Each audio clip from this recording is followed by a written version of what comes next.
Welcome back, everyone. 欢迎大家回来。今天是第139天。It's day 139.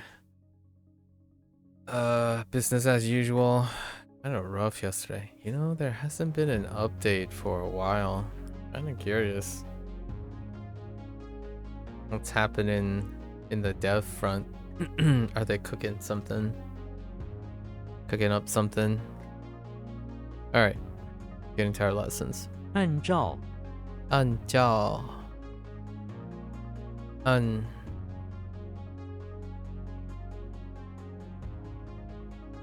Let's press, right?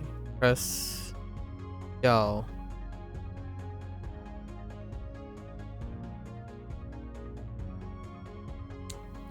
summons illuminate. So 按照 press illuminate according to. You illuminate a piece of evidence that's on the table and press down on it with your finger and say, according to this. Okay. I can kind of see that. That's pretty good. 按照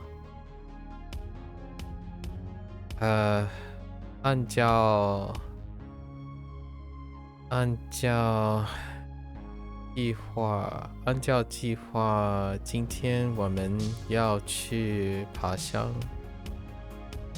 按照计划，明天我们要去爬山。按照法式，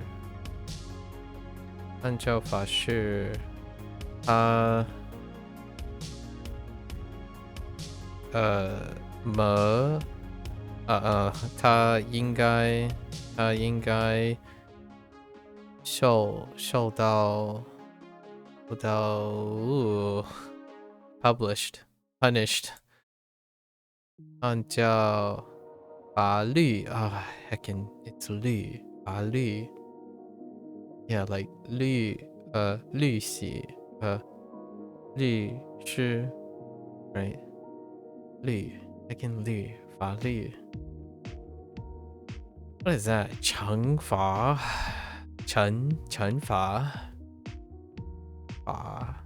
punish 惩罚 Okay. 按照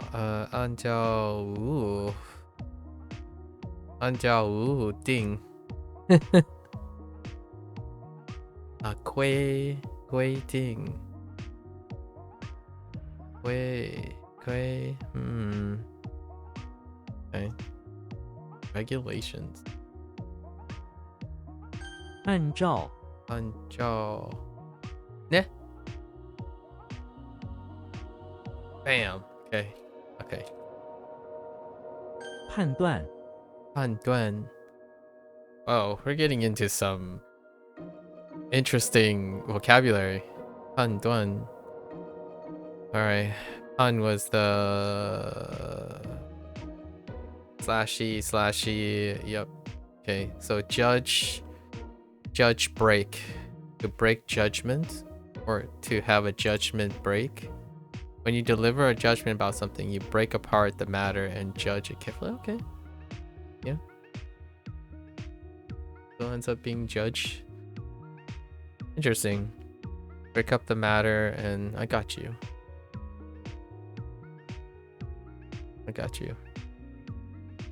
我的判断是正确的。Correct, authentic, correct. Okay. 我的判断是正确的。你判断错了。Correct. Okay.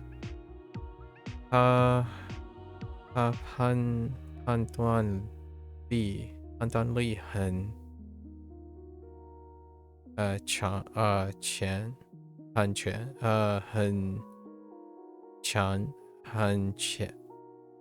很强他判断力很强。强 not getting the ANG and the ENG quite from off of ch or qi to consistently. 强，很强. His judgment powers or abilities, yeah, are strong. The force is strong with this. 判断判断广播广播 makes sense.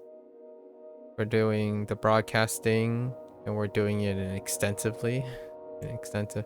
To broadcast in the full sense is to broadcast in an extensive audience. Yes. 广播我每天晚上读新闻新闻广播我们3分钟后开始广播 make sense 停止广播 yep. Honestly, I maybe a feature request is to after a certain time you can toggle. I wonder if you can toggle this. I feel like you can probably toggle this into that. So it could be like a click response. So this stuff would be masked. And then when you click on this, it would just show. I gotta look in the settings. I feel like this might be something that is already in there. I don't usually use this anymore. So in fact, it would be kind of nice to remove this or like place this out and have these characters larger. Like it makes larger space. I wouldn't be surprised if there's an option already in the settings. I should go look.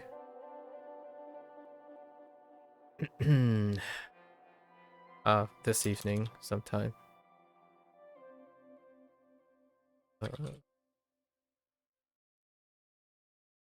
广播广播温暖温暖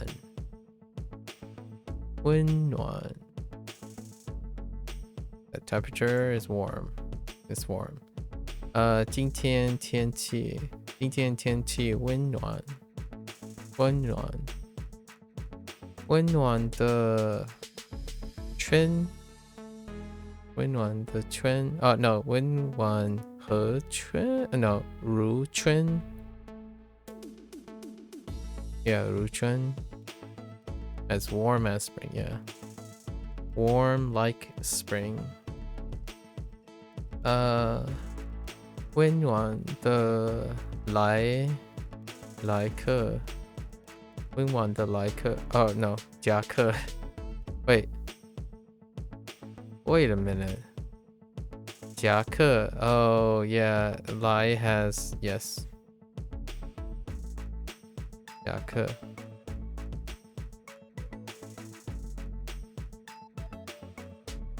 温暖订单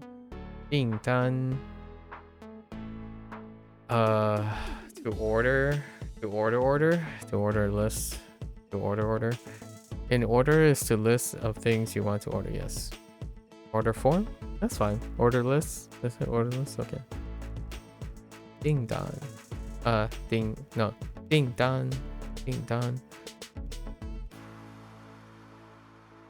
OK 接到订单后30分钟后会送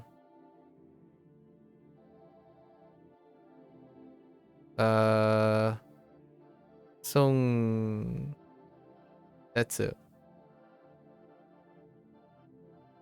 送达 OK 送达接到订单接到叮当后30分钟30I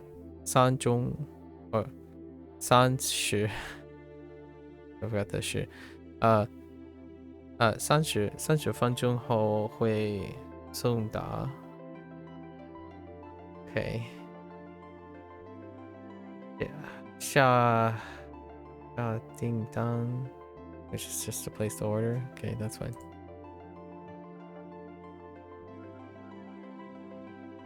订单对，按照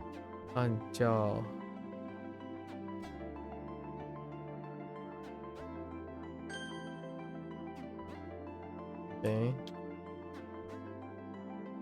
判断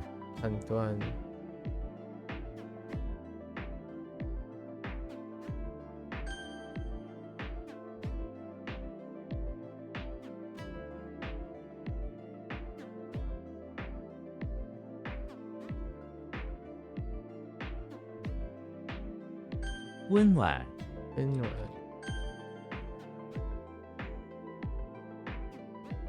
广播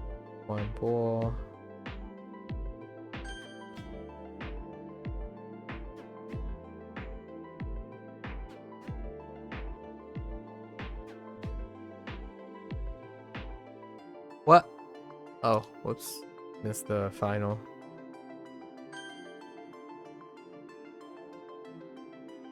订单 Candy 糖果 It's a very specific type of thing too, but okay, 糖果 I mean candy and sweets, but 糖果 is a very specific 糖果你想吃的 piece 糖果吗？你想吃颗糖果吗？一包 I wonder if this tone changes. 一包糖果 Nope. Okay. Oh, actually, it might be a 一包糖果一包糖果 No, fine. 糖果 How did the tongue work? Yep, okay. 伟大伟大 伟大 It's great. Still great.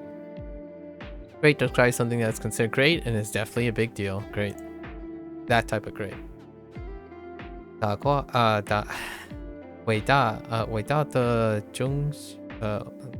伟大的文学天才 Ooh, 天才 I haven't seen that in a while. Genius 天才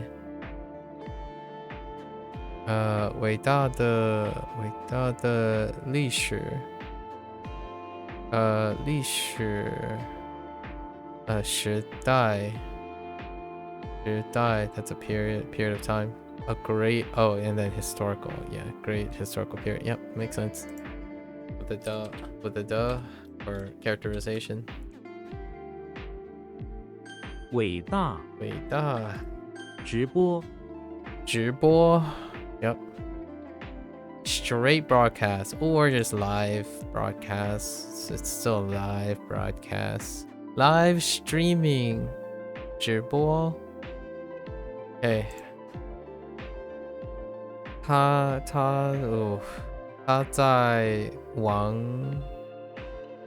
络上 Really?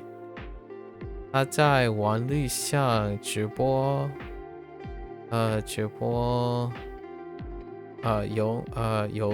游戏 right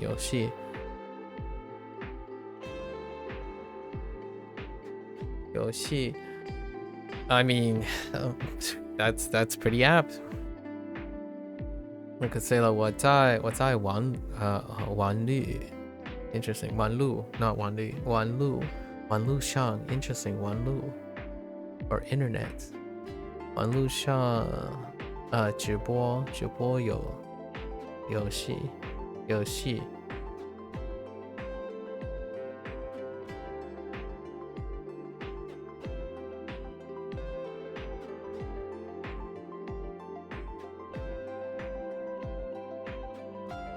Do I have yes？ 我习惯看他的直播 ，make sense。喜欢那个玩，喜欢看 ，interesting， 喜欢 kind of like a contraction。直播网站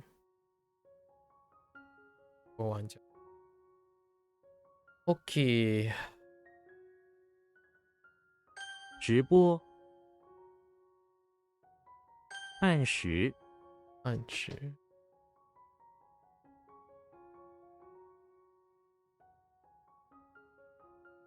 You run up to a button to check in to work and press it at the right time. Confetti comes out from the ceiling and a voice says, "Congratulations, you are on time."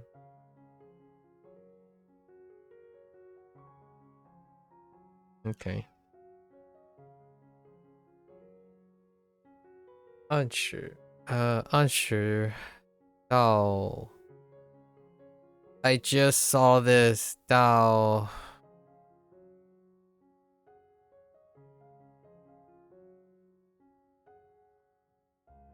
爸 I don't remember. okay. 到达 I should be better at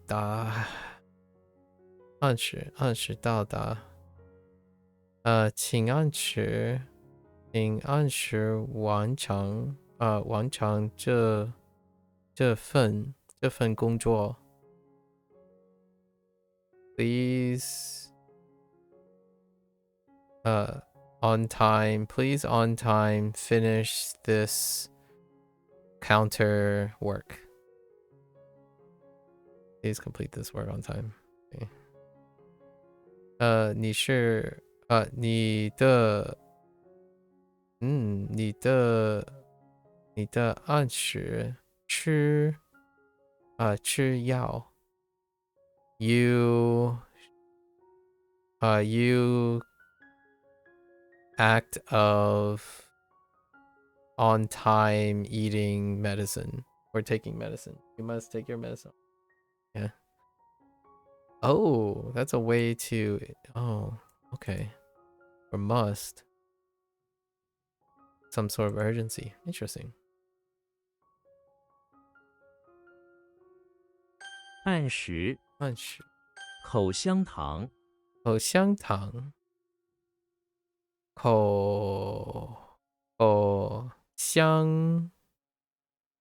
okay. Chewing gum is a strip of chewy sugar that you put in your mouth often to make your breath more pleasantly fragrant. Yes. Mint. I do not know you, mint. There's some cicadas. Flower, cicada, and spray. We'll go with something like an ang, like say 江河. Let's just say 江河口香糖. Nope. 薄荷. That's still 河. Interesting. 薄荷 mint. 薄荷口香糖一包口香糖okay. 口香糖，香糖 okay.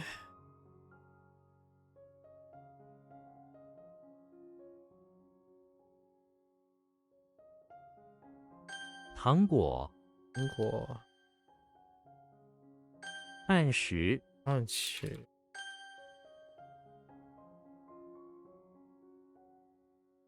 直播。直播。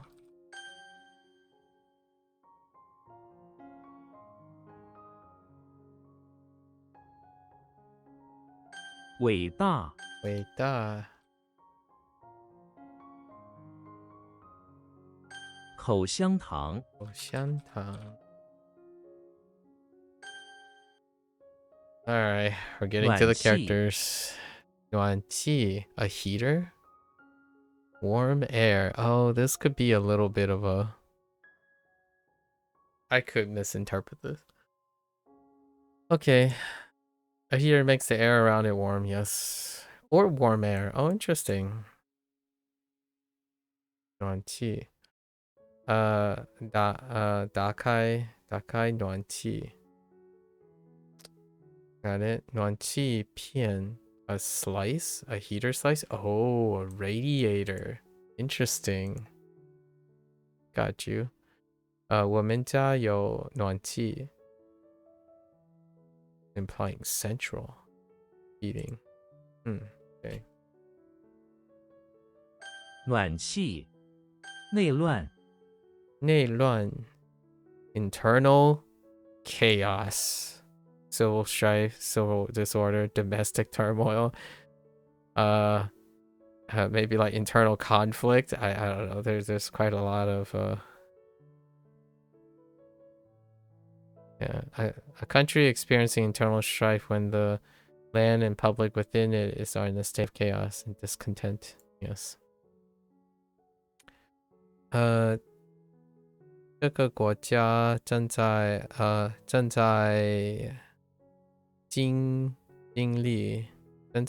历内乱.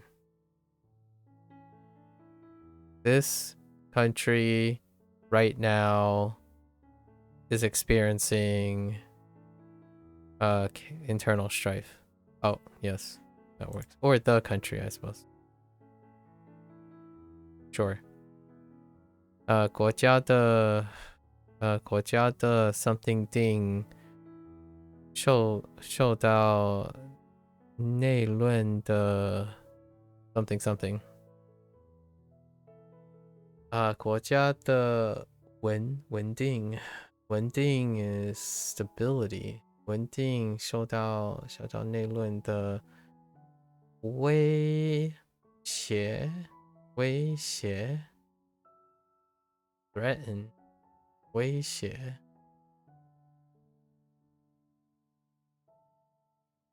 rate and some oh no that's not great. That's two different things. I don't know. All right. Okay. 内乱。内乱定位。定位 to make reservations. This is we have legacy for 定位. 我今天打电话给餐厅定位. Me today I today called restaurants to make reservations. Right. 在网上定位 make a reservation online. Okay. 定位。新。Yeah, that's relative, all right. Indeed. Kirby is in front of the infirmary. Go on. Where he is being visited by some relatives. They all look like him. Very Kirby. In different colors. By different colors, yes. And give him some miniature trees. Where is the tree? Okay. Trees as a visiting gift. Hoping he gets better soon. a walking eye comes up and starts annoying him. Actually, there are walking eyeballs in Kirby's lore. So I specifically know, I don't even know what those characters are called. The ones that are just basically a walking eyeball. Hang on. Walking eyeball in Kirby. What are they called? What are the walking eyeballs in Kirby called? A Waddle-Doo. Yeah, they're actually quite literally walking eyeballs, or figuratively, I guess. Figurative, but literally in the sense that they are walking eyeballs, but they're figurative things. You know, Waddle-Doos. A walking eyeball comes in and starts annoying him. So he calls the infirmary guard over to get the walking eyeball to stop annoying him and his relatives. Interesting. But one of his relatives could be a walking eyeball. Who knows? Waddle-Doo. Okay. I think this is fine. This is pretty good. I like it. There's a Qing. I could get it mixed up, I guess. Get it mixed. Yeah. Yeah. Chichioya, right? Chichioya. Fuqing. Chichioya. Ahaoya. Muqing. Muqing. Qing. Ye. Or Qing Die. Biological. Oh, Die. Oh, Die. Oh, hey. I didn't realize Die was standard. Yeah. Die is another way. Do I say that sometimes? I say that sometimes. What Die? Qing Die. Relatives. Oh. Qing Qi, maybe. The kiss. Qingwen, maybe. It's so hard to see the difference, like because of the slashing patterns, to see the difference between tone 1 marker and a 3 with the resolution. Xing. Yep, got it. Kirby, I got you. Guan. A pipe. Yes. In fact, is this the one in... Is this the same Guan in names? Okay, Goofy is in the basement of the pawn shop where he works, where everyone works. The bureaucrats is asking for a pipe for some official business. Goofy digs out a piece of bamboo and hands it over to the bureaucrat. It's practically a pipe. Kind of resourceful. Not as clumsy as Goofy would.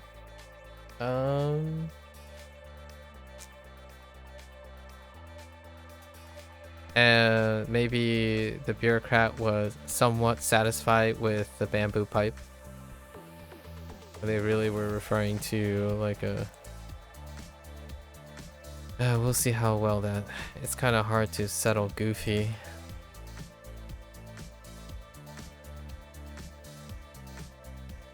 Okay, pipe.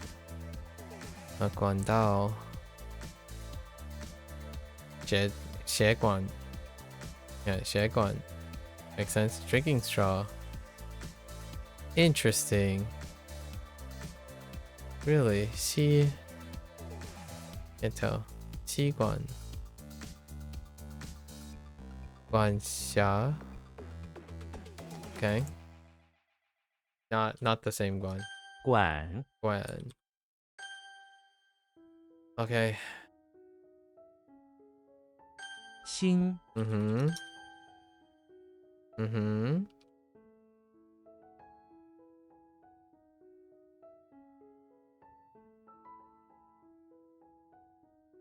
I don't want to talk about it.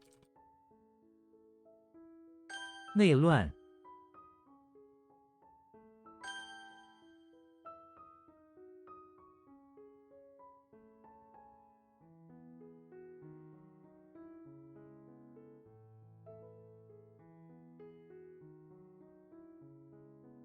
What? Whoops.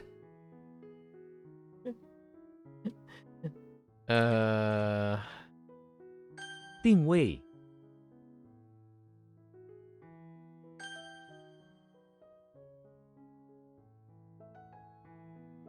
暖气，管， Okay. Right. Alright. Life. They went straight to life. Okay. Ming. Do we have fate? Oh, we do have fate. Alright, that's fine. Ming. Alright, Mickey Mouse is back in the house. Mickey Mouse is in the bathroom of the English Manor. Seems like we find Mickey Mouse in English Manor most of the time.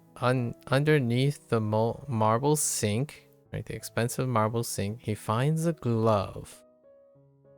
Sure, that he puts a magic postage stamp on. It comes to life. It runs around the bathroom as Mickey Mouse runs for his life to try to catch the glove that has come to life after a special postage stamp was placed on it. Okay. I can see the whimsy in it. It can also get mixed up with like Harry Potter and Dumbledore and Gandalf though.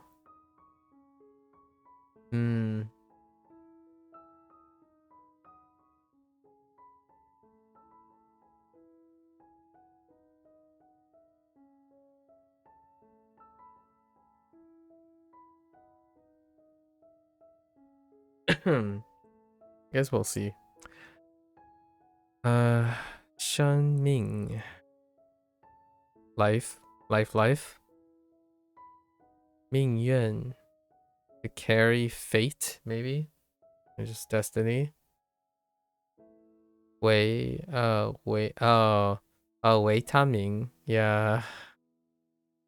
Wei Ta Ming. Yeah, Wei Ta Ming. Yep. Heard that before. Zhe Ming.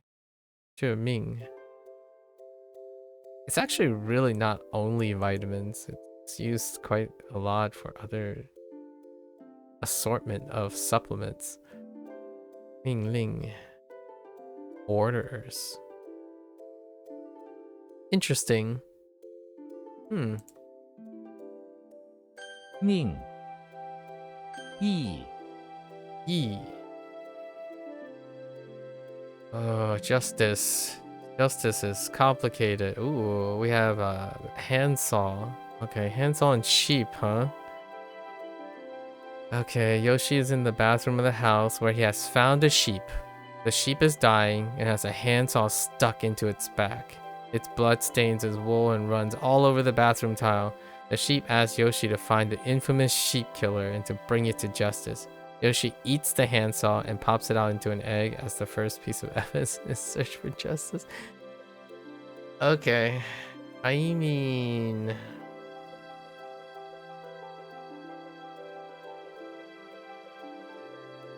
Man, Mario lore has gone really dark.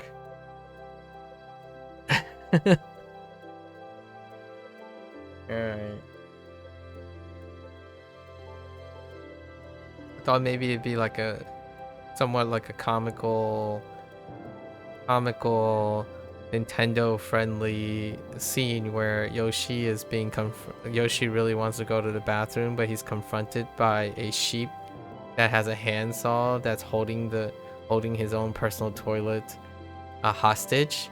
So he's trying to take care of this form of injustice. But,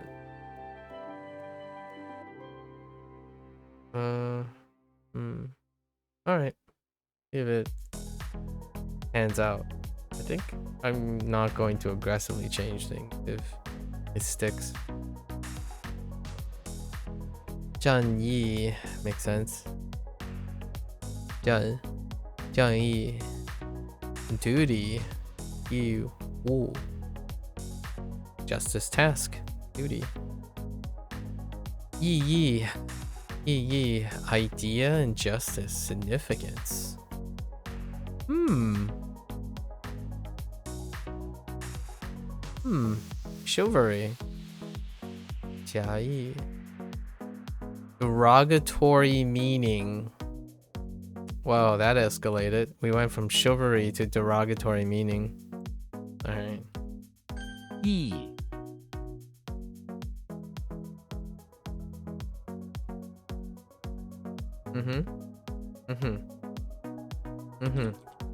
打 Da. Oh, wait, there's da.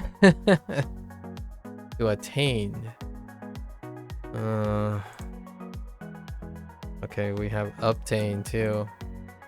Honestly, I actually know the difference between attain and obtain. Attain and obtain both mean to acquire, but they have slightly different connotations. Attain typically implies reaching a goal or level, often through effort or skill, and often used for intangible achievements. Obtain, on the other hand, means to gain possession of something. It's often for tangible objects. That does explain how the feeling works. Yeah, that does be that way. Dracula is inside the auditorium. Go on. Dressed to the nines. I don't know what that means. Must be a turn of phrase. I'm not familiar. Dressed to the nines. Dressed to the nines mean to be dressed in the most elegant. I mean, that's kind of what it's implying in this context, but it suggests a high level of attention to. Oh, interesting. Dressed to the nines. Dressed to the nines, looking to attain his next victim. Oh, okay. He takes some magic soil from his pocket and drops it on the ground. Suddenly a bunch of sheep burst in from outside, and one can see even more coming down the distant road. All of the audience members are stunned, and Dracula hits one over the head and begins to drag it to the corner so he can drink some blood. Objective attained. The sheep? Or the audience? Kind of looks like it's referring to the audience members. Okay, a sheep. Alright, an elaborate sheep distraction. Attain the next victim. Alright.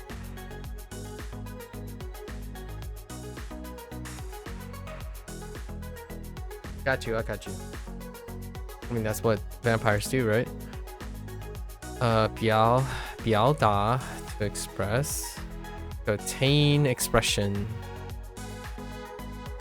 To express. 直达 non-stop. To attain straight. Non-stop. Like it feels like to achieve at this point. 雷达 rain and rice field. Radar. Oh, radar. Radar. Oh my gosh. Heckin'. It's like chocolate. Chocolate. Radar. Alright. Radar.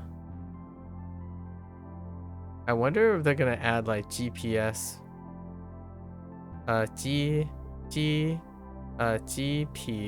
GPS. Or something like that. What would be the S part? GP, like it could be GP, GPS. How do you get S?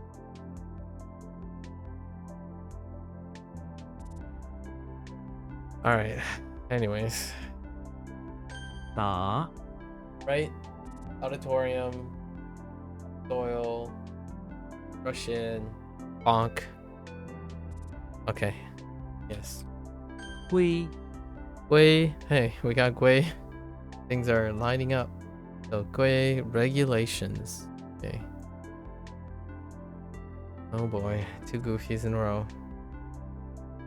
Okay, so Goofy is in front of the beach house on the bay, getting a tan. Fair enough. A walking eye and a groom. Oh, that's cool. Approach him to say he cannot do that. It is against regulations because they are to have a ceremony later on the bay. Goofy ignores him and continues on despite regulations. Okay, Goofy is just being an impediment. Alright. A walking eye and a groom. You know what I think when I think of walking eye? I think of the... I've got the guy's name, but the walking eyeball in Monster Rancher. The bouncing eye, more like the hopping eye. Okay. Alright. We'll see how that works. Oh. Gui Ding. Determined regulation. Norm. Gui. Oh, modeled regulation norm. Interesting. Gui Fan. Ooh. Gui Zhe. Got nothing. Gui Ju. Got nothing. Okay. 规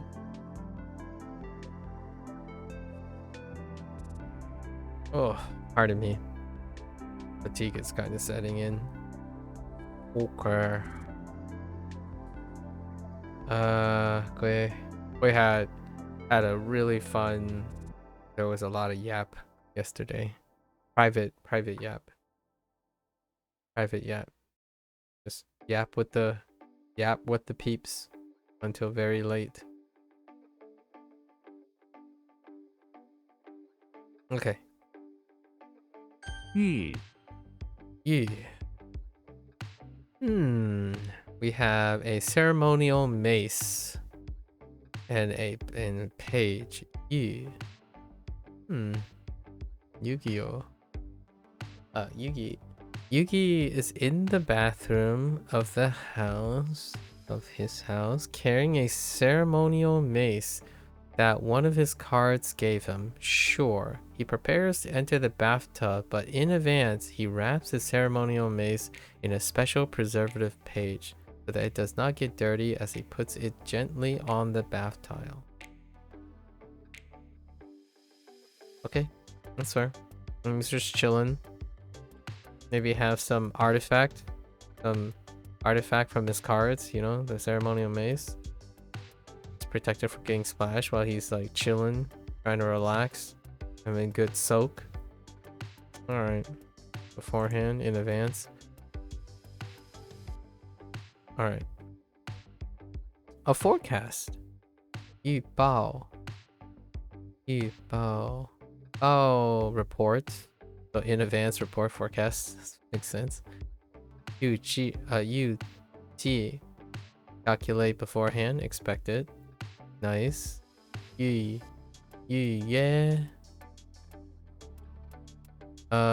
No, yeah, but it's not pool and thread, so practice from Japanese.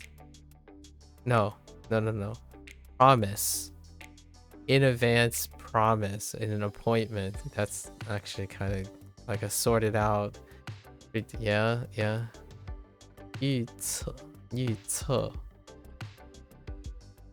测 what the no omen. I got nothing. But that is a turtle shell though. But we don't have a standing turtle shell. 玉 Okay.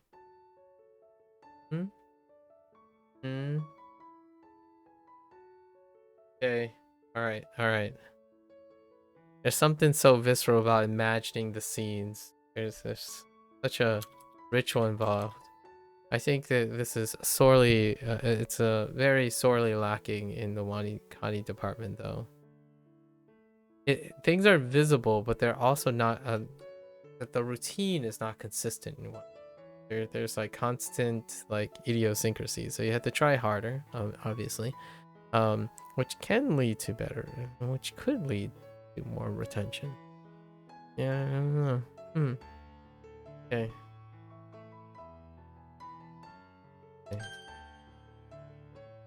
Okay. Uh-huh. I see it. 命 I see it. Okay. Mm-hmm. 归 Mm-hmm.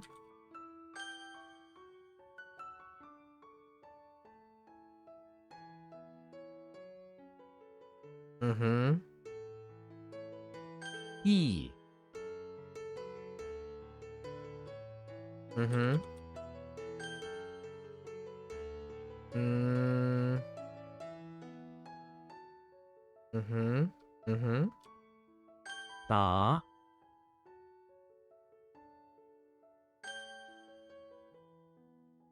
Mm-hmm. 玉 Okay.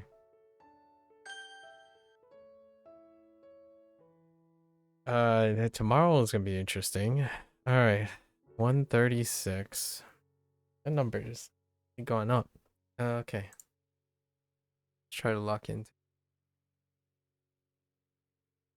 Okay. Mm-hmm.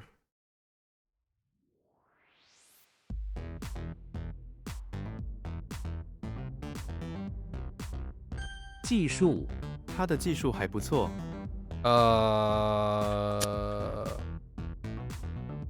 Oh. Oh, technique. Technique skill.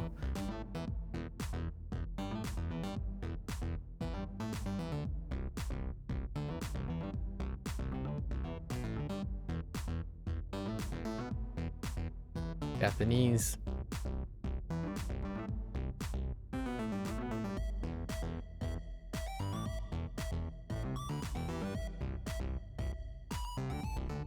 消失他突然消失了。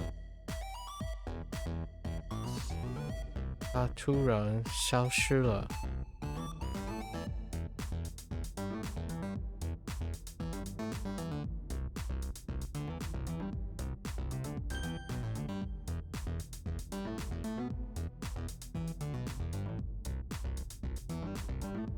带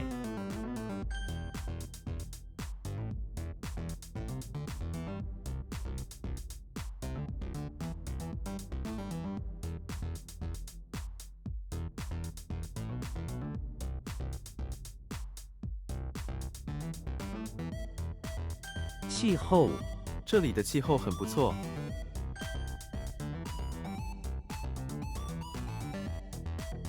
Oops. That's not bad. 美术美术学院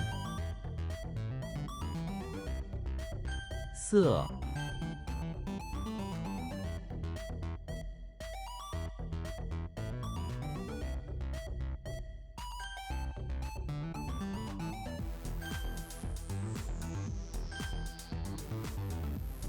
图 It's still a diagram. Fine. I might even put like a drawing. Right. Good enough. 吃饱我吃饱了。Mm-hmm. Mm-hmm. 矿 Mm-hmm.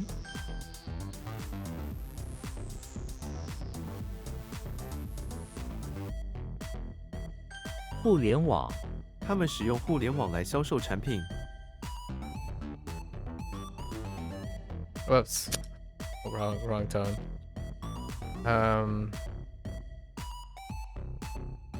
困苦战争时，他们的生活相当困苦。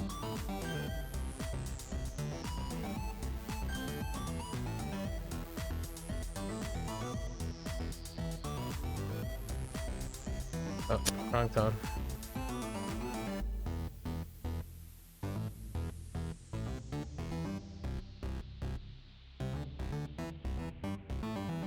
难受我的胃很难受。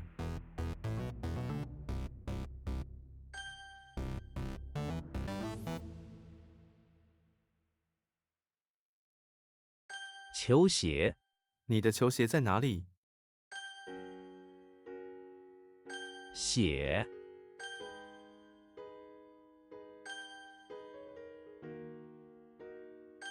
像，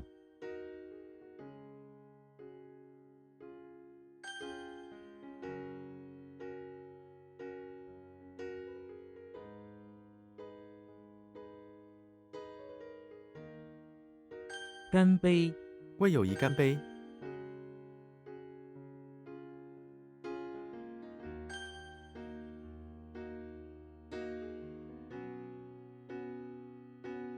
如此，情况就是如此。好玩，我们的旅行很好玩。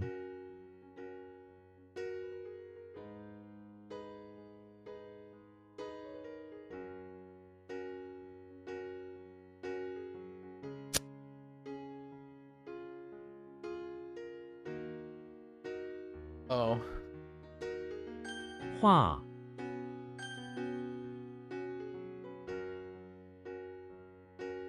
真的，兔子真的很可爱。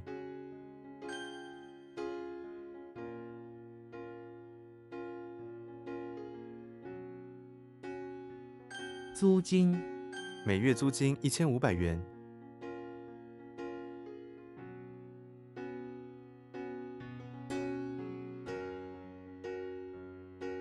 该，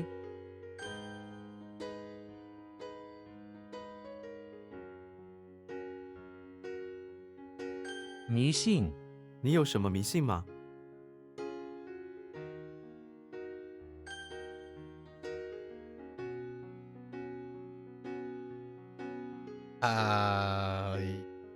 ？Yup. 手， Oh.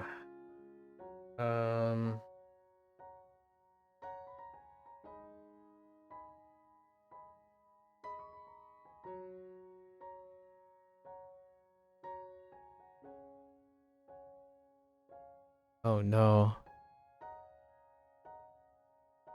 I don't. Oh. Okay. 腿，成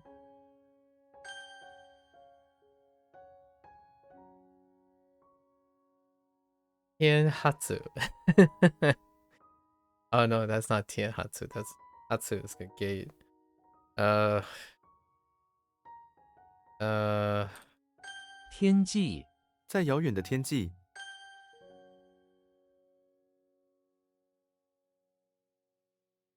风水，风水先生。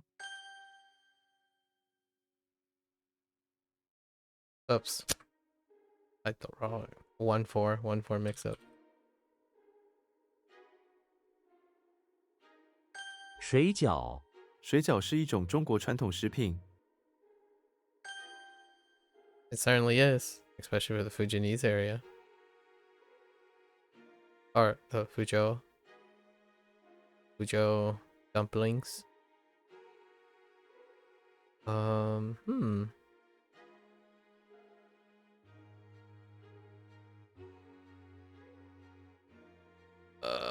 no. 阴天，今天是阴天，没有太阳。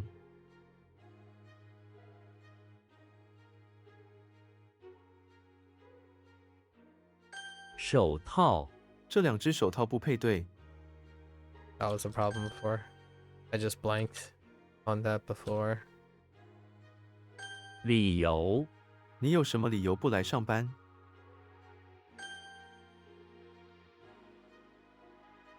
切，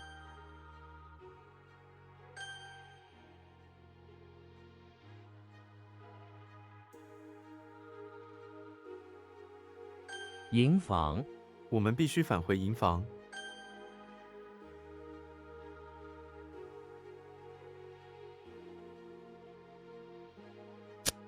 Wait, what did I do? What did I? Oh, I do that quite often actually. Huh. Oh no. What is that? Okay. I think I'm okay. 弄错，你弄错了。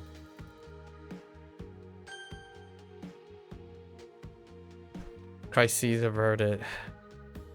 食物，我们没有食物。雨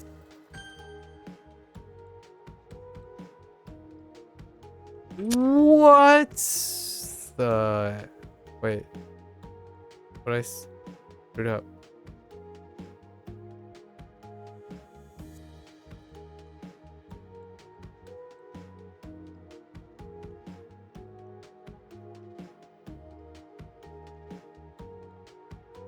Wait, I'm not.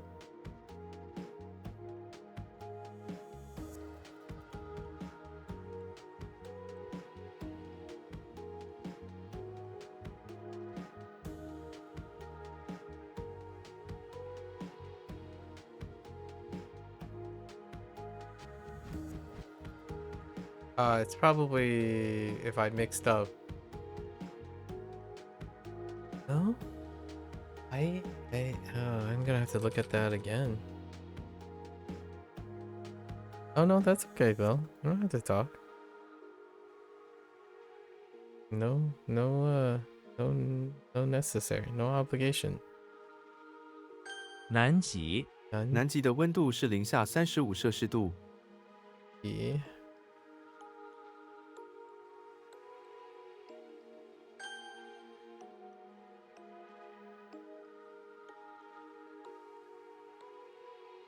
支持谢谢你的支持。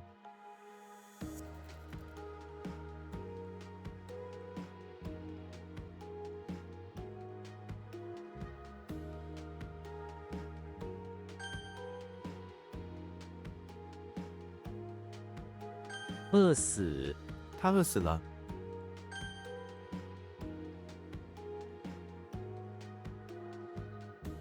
首脑他是这个国家的首脑。So what happened here? Why? Oh. 结合理论与实践相结合。Yeah. That's fine. I wrote the wrong. That's what happened. Okay.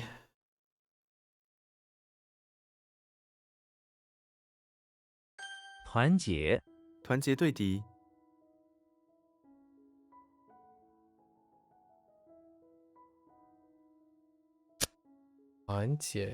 Buy into a group. Unite. Okay. You managed to set aside an hour and a half to watch a movie a few days ago? Ooh, what did you watch? What did you end up watching? Oops. That's T. I'm doing cool because it's not cool. It's not cool. Just don't do cool. Wait, what did cool look like? Oh, right. 乐器这件乐器来自中国。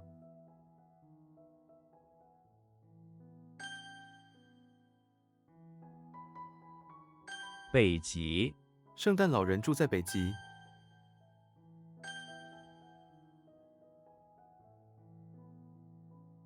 Columbus released in 2017, you think? Columbus. I need to. Is it the... Oh, interesting. I have not seen this. Oh, interesting. It has an indie film with John Cho. That's an interesting. The last time I watched a thing that featured John Cho was actually the Cowboy Bebop like Netflix live action show. And Haley Lou Richardson, huh? Architecture scholar. Interesting. What were your thoughts about it? A Midwestern film. Huh. Asian American. Intriguing. I'll have to make a note of that.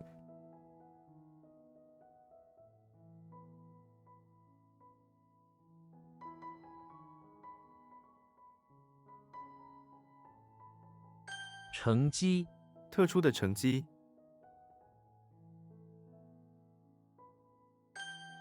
Or great, yeah. Kind of interesting, but slow. You're not used to slow movies? I see. What kind of movies do you typically watch? It does sound like a slow movie. Have you watched A Beautiful Mind before? Russell Crowe? Or Good Will Hunting? Columbus kind of, just looking at the synopsis kind of reminds me of things like that. Maybe the Benedict Cumberbatch one.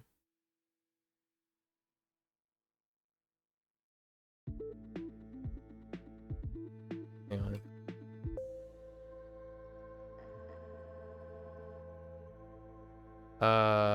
The Imitation Game.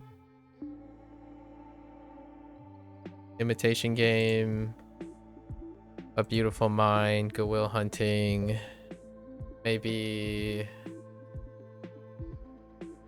They usually do like talk about like a scholarly person, and they tend to be like somewhat semi-autobiographical or inspired by a true story kind of situation.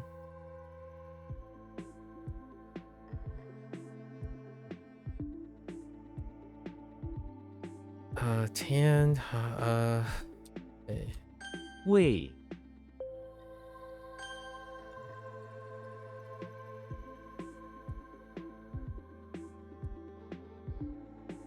黑板 黑板上的字 What prompted you to watch Columbus? It's kind of like things down my alley, actually.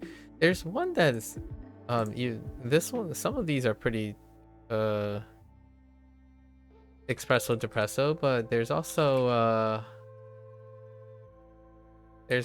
the Electrical Life of Louis Wayne as well, which also had Benedict Cumberbatch. You haven't seen any of those. You typically watch whatever your friends take you to at the theaters, so when you watch something on your own, it's usually something random. Ah, so is this when you're watching with your friends, or is this something you randomly watch? Which one is it? Because I don't, if you don't normally watch this, then maybe it's your friends. You picked Columbus because it was relatively short. Oh, a short film. Let me see. What is the runtime on Columbus? An hour and 40 minutes? Okay. So things are less than 2 hours. Possibly. Interesting. Yeah, just looking at some of these screening shots and synopsis. What about Aviator? There's also Aviator, Leonardo DiCaprio. Reprising the role of a famous aviation person, the Aviator. There's quite a lot of these types of films. It was something on your own. I see. There are quite a lot of these films. These type of films, I would say, it certainly takes a cup of tea. You know, is an acquired taste. Oh, there is comedy in here though. It is written as comedy / romance. Interesting. These ones, I think it's if one is becomes increasingly like interested in other people, like the portrayal of people, these movies are quite a genre in themselves. So I actually watch quite a lot of these, especially ones that are semi-autobiographical, where they're based or inspired by someone that history has known. Like Oppenheimer. Oppenheimer would be a very relevant one that would really be like a cinema related, and at the same time the whole center person quite famous but distraught and whatnot. So Oppenheimer would be the 2023 film Oppenheimer, Christopher Nolan's movie. Trying to think of maybe a couple more. And they come in wild flavors. Oppenheimer is the longest movie you've seen. Oh, you've seen Oppenheimer. Oh, it's the longest movie you've seen. What is Oppenheimer's runtime?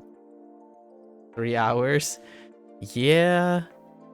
I think the longest film I've seen was probably Lord of the Rings extended. Like one of the Lord of the Rings extended. All of them probably extended runtime is greater than 3 hours. Hold up. Lord of the Rings runtime extended. Three. It's the total runtime is 9 hours and 3 minutes. Actually, maybe not. I think they're all like less. Most of them are less than 3 hours. Intriguing. Yeah, Oppenheimer's long.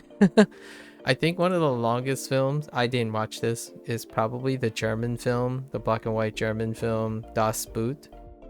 Let me see. Das Boot runtime. I haven't seen it. I thought about, oh no, it's not. It's actually relatively short. 3 hours is very long. What the heck? I haven't seen Oppenheimer myself, so I've been meaning to get on that. But Oppenheimer.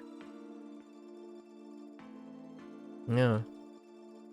You don't know if you could sit through a 3-hour movie again, but I'm sure there's something out there, right? I'm sure there's got to be something out there that strikes your fancy for 3 hours. That's pretty impressive. You can always watch the movie in 3 1-hour sessions. Did they have an intermission during Oppenheimer? I feel like they would have like a midway intermission in a movie theater. That used to be a thing in many like theater works and performances. They would have like an intermission for long productions. You were like, take a bathroom break. Everyone, audience, like take a break in the middle. Like everyone just agrees to take a break. Actually, how long was Gangs of New York? Gangs of New York runtime was quite long. 2 hours and 47 minutes. Okay. Probably my longest is either one of the Lord of the Rings films or Gangs of New York. 2 hours and 47 minutes. Intriguing. No intermission. You just watched it on a plane because you were super bored. Oh, on a plane. You watched Columbus on a plane. What were your other choices? I want to be perfectly clear here. When you're on a plane and you're like exploring a category, I feel like I think you're very true to your word when you say you usually just do something random, because not every day do you just peruse a plane profile and some like Columbus seems good, let's watch Columbus, or let's watch, oh wait, you saw it in Oppenheimer, sorry, Oppenheimer on a plane, sorry, like it's like, oh okay, well man, your plane flight was more than 3 hours of constant. Interesting. Were you traveling overseas? Neat. Oppenheimer on a plane.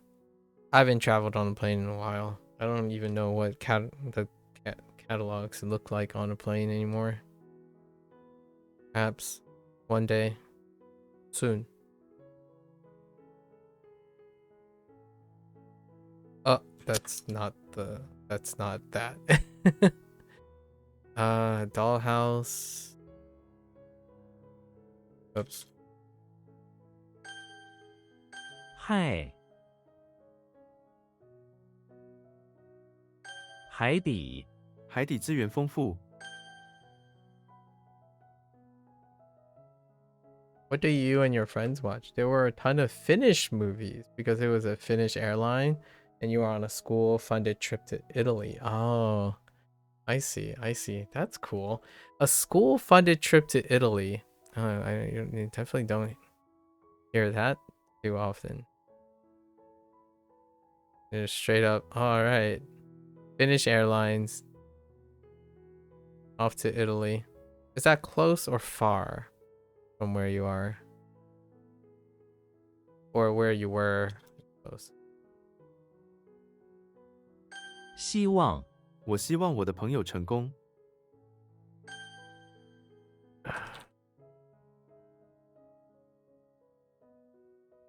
多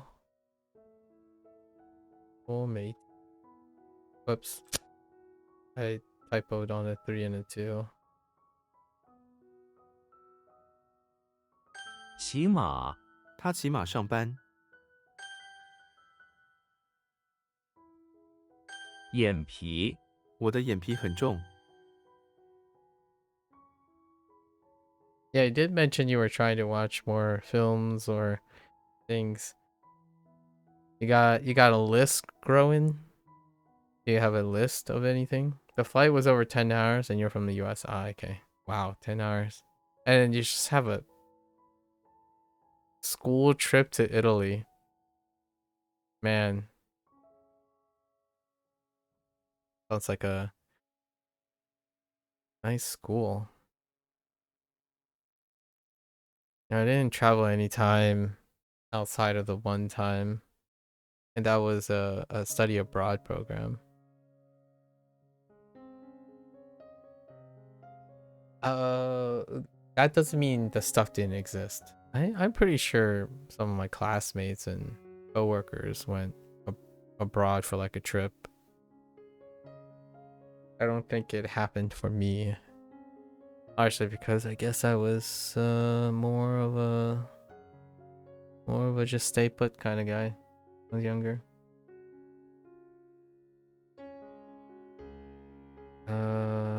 What do we have here?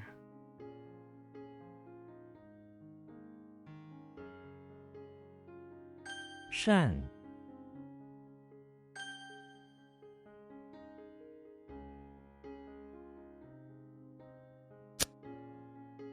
Oh, that's disperse.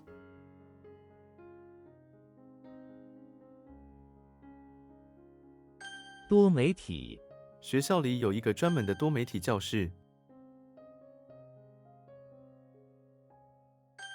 You could probably reword it. The school is associated with a company that takes students on trips, you think? You don't know, it's hard to explain. That's even more interesting. So now you have a school associated with a company? Huh. Intriguing. Intriguing. Huh. That's really neat. Opportunities. Really excellent opportunities. Did you like Italy? What did you do in Italy?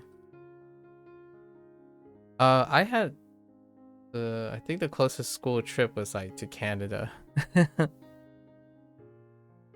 And that was because of the performing arts. We're performing.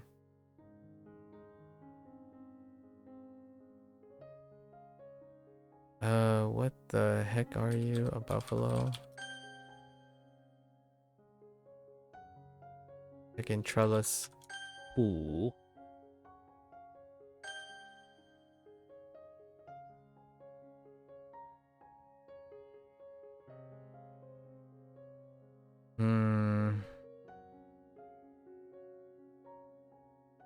Tie into a group.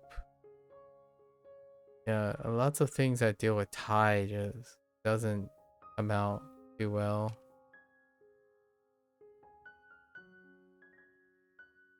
Yeah, to unite. Oh, I knew it would. I should have thought about it a little longer. That's a terrible typo. Oh no, that's a weapon.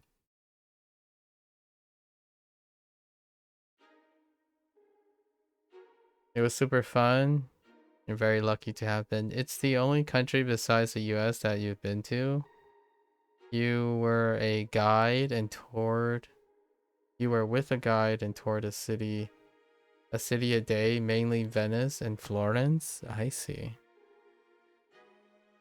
That sounds lovely. I don't think no, I haven't ever been to any part of Europe.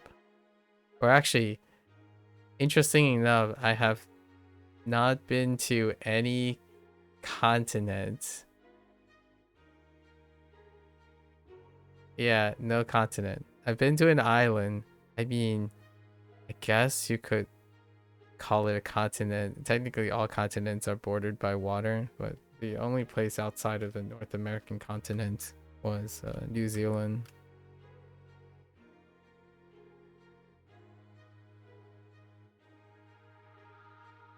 Maybe one day.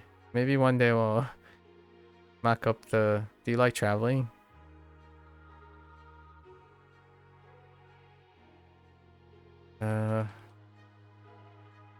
散，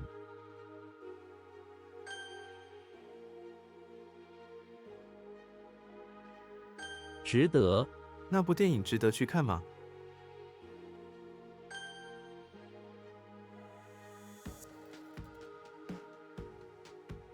哦，拍手。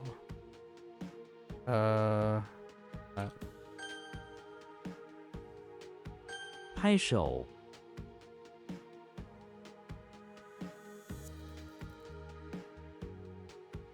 武器，非常有效的武器，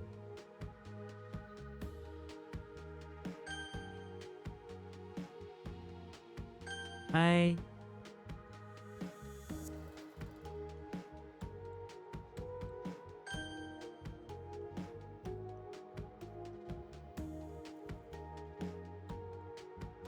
浪，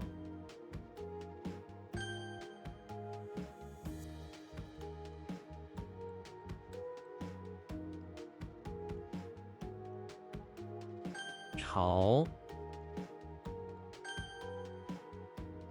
You would travel, your family could afford it. You have to focus on college these days, and we don't have a ton of extra money for life like that, unfortunately. That sounds about right. Right. School. That does check out. It was largely the same concerns. I had the same concerns when we were younger. Actually, the most exciting things happened without traveling during my childhood. You know, my parents started a business, then business became more of a improved living situation. Then living situation led from like going from lower middle class to upper middle class. So over that entire lifespan took like 20 years. Then basically it was largely education for most part. You're in college. What are you in college for? What are you studying? 机票，一张飞往台北的机票，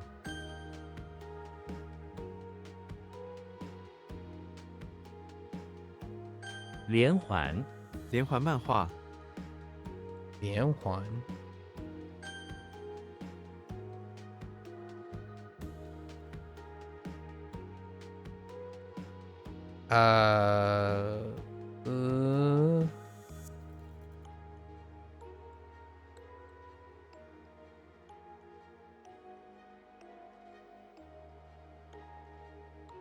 为，哎。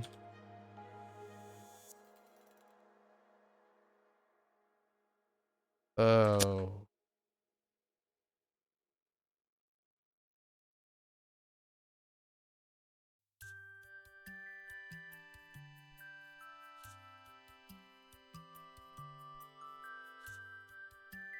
Huh. I'll have to think. 没，停，孔，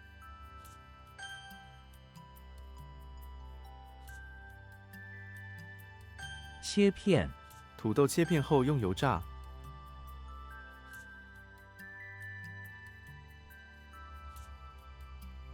美术馆，台北美术馆，冬，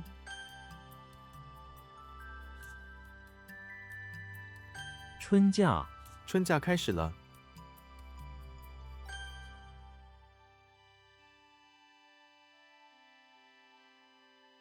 表格，请填这张表格，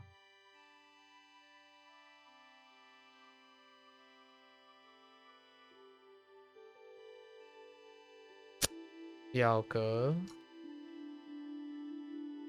The pattern of expression. 表格.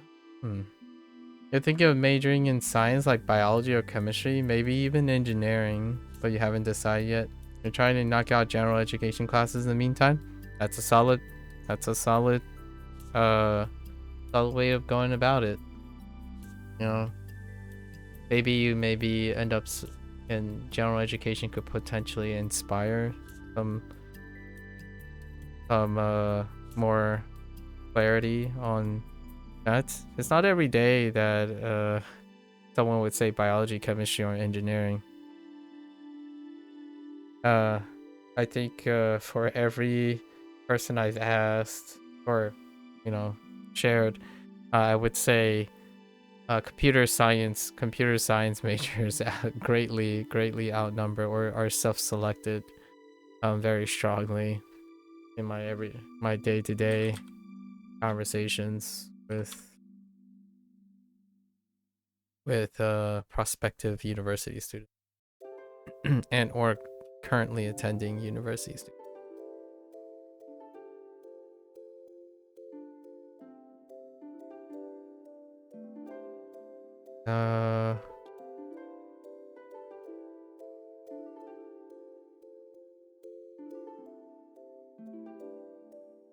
母鸡，那只母鸡下了100多个蛋。 What do you have for general education right now? I actually have lots of fond memories with general education. I actually refer to them a lot nowadays. 需求，市场的需求。需求。对。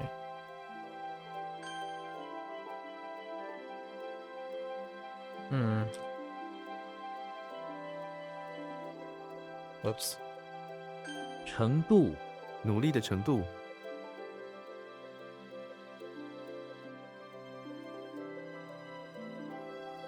努力的程度。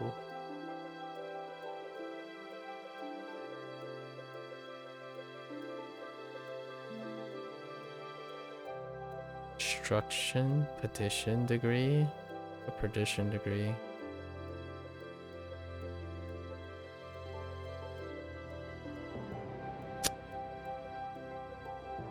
I don't know what I'm thinking of at the moment. What the heck is this? Confetti with... oh.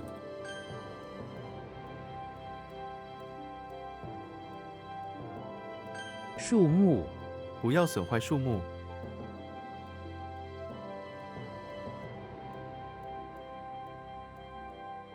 Excuse me? Oh. Wait. Excuse me? A 1-4. 接，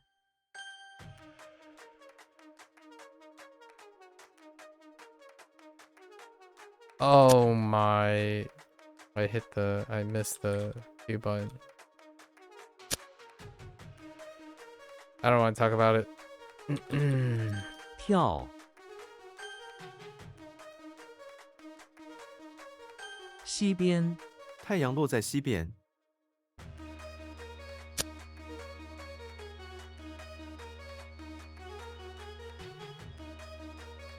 Oh, we're just west side. West side is fine.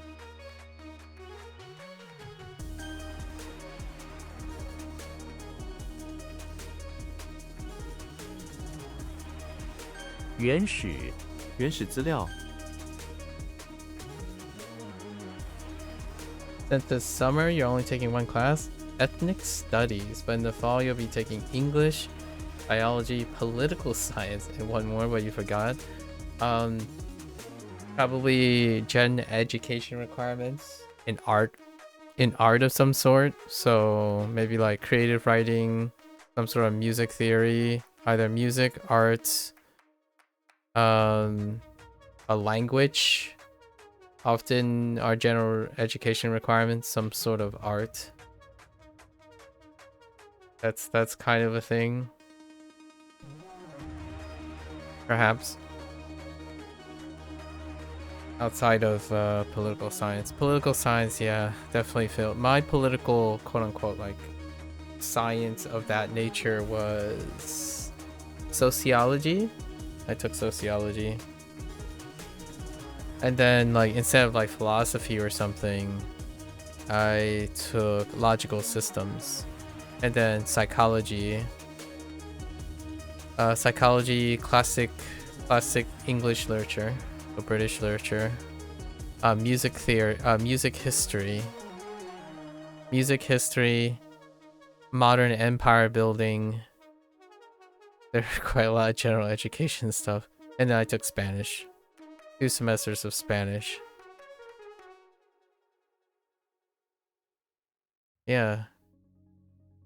What are the gen eds? You go to the liberal arts class? You took language a while ago, Japanese, and you almost failed, but you pulled through. Unfortunately, it kind of killed your drive to learn Japanese. Is it different now? Like, you can always do it at your leisure. At your leisure. I still kept most of my Spanish. Well, it appears. It's been 20 years since I visited, so looking like just chucking along through Duolingo Spanish. Seems like it's there. I'm a, you know, Asian, right? Asian Fs, gotta avoid the Asian Fs. So after at least up to undergrad, I try to avoid the Asian F. So seems like most of the stuff sticks. The Asian F.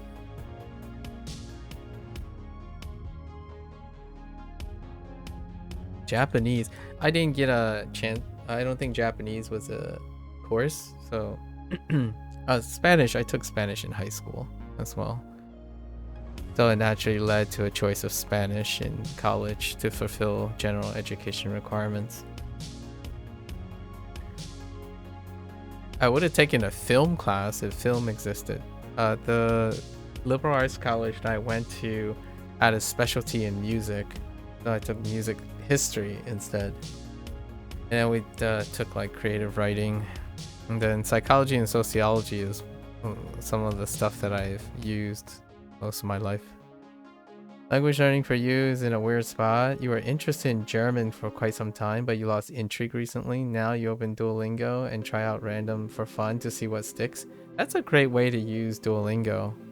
Like just vibe out a random language, and you already have prior experiences, like academic wise and other things, to be proactive on top of the vibing. Yeah, like try to fill out something. Recently I've been playing Clair Obscur, and lately on my YouTube feed there are a bunch of French people, like French speaking people, who do commentary when they're watching. So I watched some of these clips and I just like the way they sound now because of Clair Obscur, and I'm like, man, I'm kind of vibing with French. Although obviously piling on things require some discipline. Generally speaking, yeah, Romance languages are incredibly comforting. They're very comforting, instant vibes when you listen to them. Yeah, this guy, he was talking about, he was reacting to a scene in Clair Obscur. So you have I have already the context of what he's trying to express, and the way he was saying it in French. After I think I spent a good 50 hours listening to French lines because of the game. Like, you just get so used to it. It almost feels like I've forgotten that I played it in French.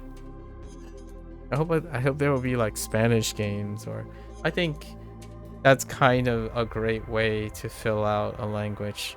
Integrate it with something that you're already doing to fill it out before dedicating or committing yourself to something. I can't divorce myself from like Chinese or Japanese. That happens every day. I hear Chinese and Japanese every single day of my life. So it's not really much of a big leap to spend time learning some. You get that. What's your reason for learning these languages? They've been part of my life since I was since I formed my first words. So, I guess the one thing is why learn the language formally now. I have time. That's probably it. Actually, the very last thing is actually I kind of had this impression that you might have caught that one of my biggest projects that I do are Like a Dragon games. And if you understand the history of the Like a Dragon games, since Like a Dragon 8 or Infinite Wealth, um, Sega has 3 dubbing casts. They have a Japanese, Chinese, and English cast, and that was the last time. That was when I started the thing. So I play Like a Dragon games in all 3 languages. And Spanish is Spanish. United States. You grow up, Spanish is Spanish. Unless, I mean, I'm gonna slow clap if Sega's like, nah. All right, now we have to hit all 4 macro languages in the gaming community. Let's add Spanish cast to it, because if you're thinking about the 3 largest, like, Americanized sort of internet exposure, it would be Spanish, and English actually, and then Chinese is kind of roped off, but they went and did it anyways. So it's one of the few languages. That's why I also play Clair Obscur, because it was dubbed in French and English. I like playing games in multiple languages. I actually like watching movies and anime and stuff in multiple languages, like multiple times. So that's what I kind of do most of the time. But that's what the fancy kids nowadays call immersion learning.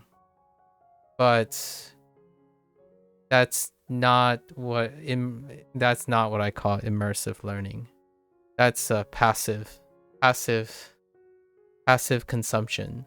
So now I've taken an active role in learning. But yeah, Chinese, Japanese, Mandarin, Cantonese, Mandarin and Cantonese, as well as Spanish, along with occasional German, Italian, and French, have been part of watching movies, watching shows, being around people. I spent most of my adult life, like when I left the nest, I spent most of my adult life with people who speak different languages and have different accents. Like my coworkers were Indian, French, Italian. My classmates were like 3 Chinese internationals, like 5 people with different regional American accents, several American, like Asian Americans that are from different places, Korean, maybe no Japanese, but Korean, Vietnamese, and Chinese. So accents and stuff, that has been my social norm. And my parents do not use English in the household. So even for my first 18 years of life, I typically maintain a language that is not written anymore, or a dialect of Chinese that's not written. So I have to rely on the good old ears. So on the one hand, I certainly can write a lot of English and whatnot, but on the other hand, I practice language in a way that I have to rely on my listening skills. So that's a very long story, slightly shorter, about the whole language thing. Oh yeah, you love that series? You're only on Yakuza 3. Oh boy, 3. But you have played a bit of Judgment and 7, I see. That's a great reason to learn. You think Japanese would be the most useful for you because you consume a lot of JP media? Yeah. So here's the thing. I'm not sure how you make your decision. Oftentimes, I think that if you're looking at life skill developments, the life skill developments are definitely things that it can be very difficult to adjust if you're changing your lifestyle to match something.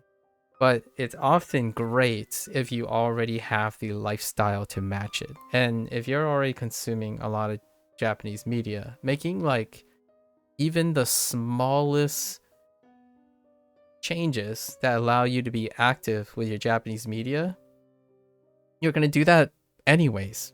So like picking up one word here and there off your media, well, if you do it every day, by the end of 1 year, you're going to have 365 words. That's a lot of words. I'm just saying. So the reason why I say this is I think oftentimes when it comes to language learning, especially people in a weird spot, not particularly you, but other people, they start to learn language, but they don't have commitments to achieving the lifestyle of the language. So what I mean by that is they hope to learn a language to get a lifestyle that they want, and that can be a very, very difficult task. However, it's very different for individuals who already have a lifestyle that can support the exposure to language. Like, one thing that some of these people have ever given me an impression about is that they would say things like, "Oh, don't worry. You better make sure you don't mess this up because you're gonna develop a bad habit, and that bad habit is gonna ruin your language learning skills or something. Oh, and don't forget to listen to a lot of different languages because you want to listen to native content and stuff."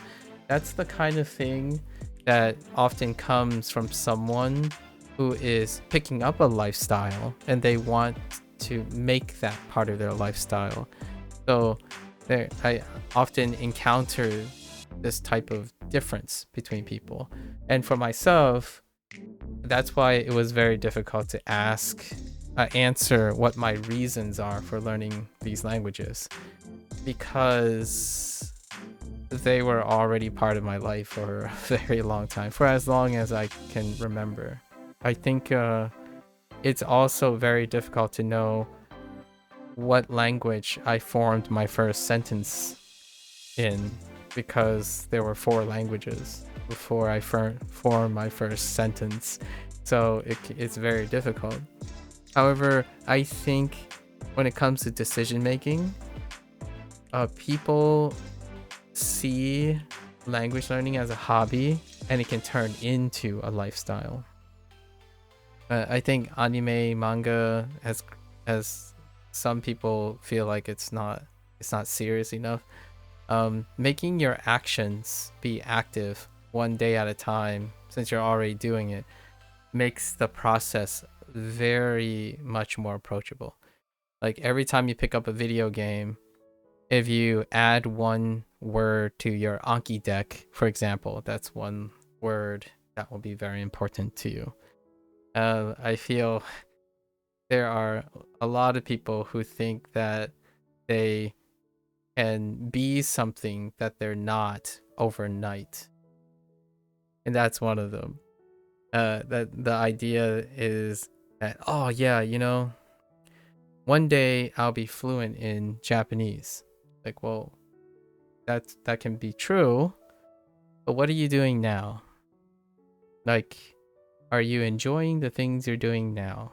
Are you doing them habitually because you're not dependent on being happy when you reach a goal? You're happy because you get to do it. Oh, and by the way, Yakuza 3, did you start chronologically? I actually before I started this like language learning journey like a year and a half ago, before that, the first project was to play all of the Like a Dragon games. So we started at Yakuza 0, and I consecutively played back to back to back for the next 7 months. And then the 7 months lined up with the release of Ninja Gaiden, Like a Dragon Gaiden. And then Gaiden led to the February release last year, 2024, of Infinite Wealth. And then Infinite Wealth led to just this year in February, Like a Dragon, Pirate Yakuza in Hawaii. So we're keeping that. That's the longest series that we're working on. You start with 0, then Kiwami and Kiwami 2, and then now you have Yakuza. Yeah, Yakuza 3 remastered. Yeah, Yakuza 3 is interesting. What's my favorite RPG game? Probably the most recent one that I played, Jack. That's Pirate Yakuza. It's based on recency because whatever happens in the current RPG game is relevant to all of the stuff in the past, right? So like when you play Yakuza 0 and you play Kiwami 1, all of Yakuza 0 is relevant to Kiwami 1. I think it's probably a lot, let's say would be a lot more of an appropriate question when you're asking like a Final Fantasy game or something, because they're not like necessarily linked together. Yeah, I usually pick the most recent because when I play the latest game, I will refer to all the games before it. Like the way I love games, at least the Like a Dragon game, is that they build on top of each other. It's very different if you ask me something like, what's my favorite things that won't be recent are things that I don't do recently. For example, what is my favorite Souls game? Well, I only played one Souls game, so that's a very interesting way to answer it. It would be like Dark Souls 1 because there's no other choices. So it would be very direct and fairly easy. Unfortunately, when it comes to RGG, we played all of them except for Ishin. So Ishin is Ishin. I think it's Ishin actually. Ishin is the only one that I haven't played, and then the ones that I can't play, like I'm unable to play because they're not available. Like the Dead Souls, I did not get a chance to play Dead Souls. Maybe they'll remaster it. Who knows? So I'm excited. I will play every game from henceforth, largely because it's involved in language learning. Jack, excellent question though.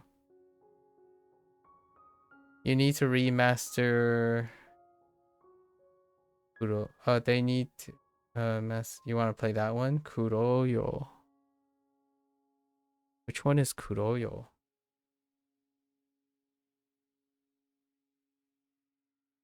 Oh yeah, true.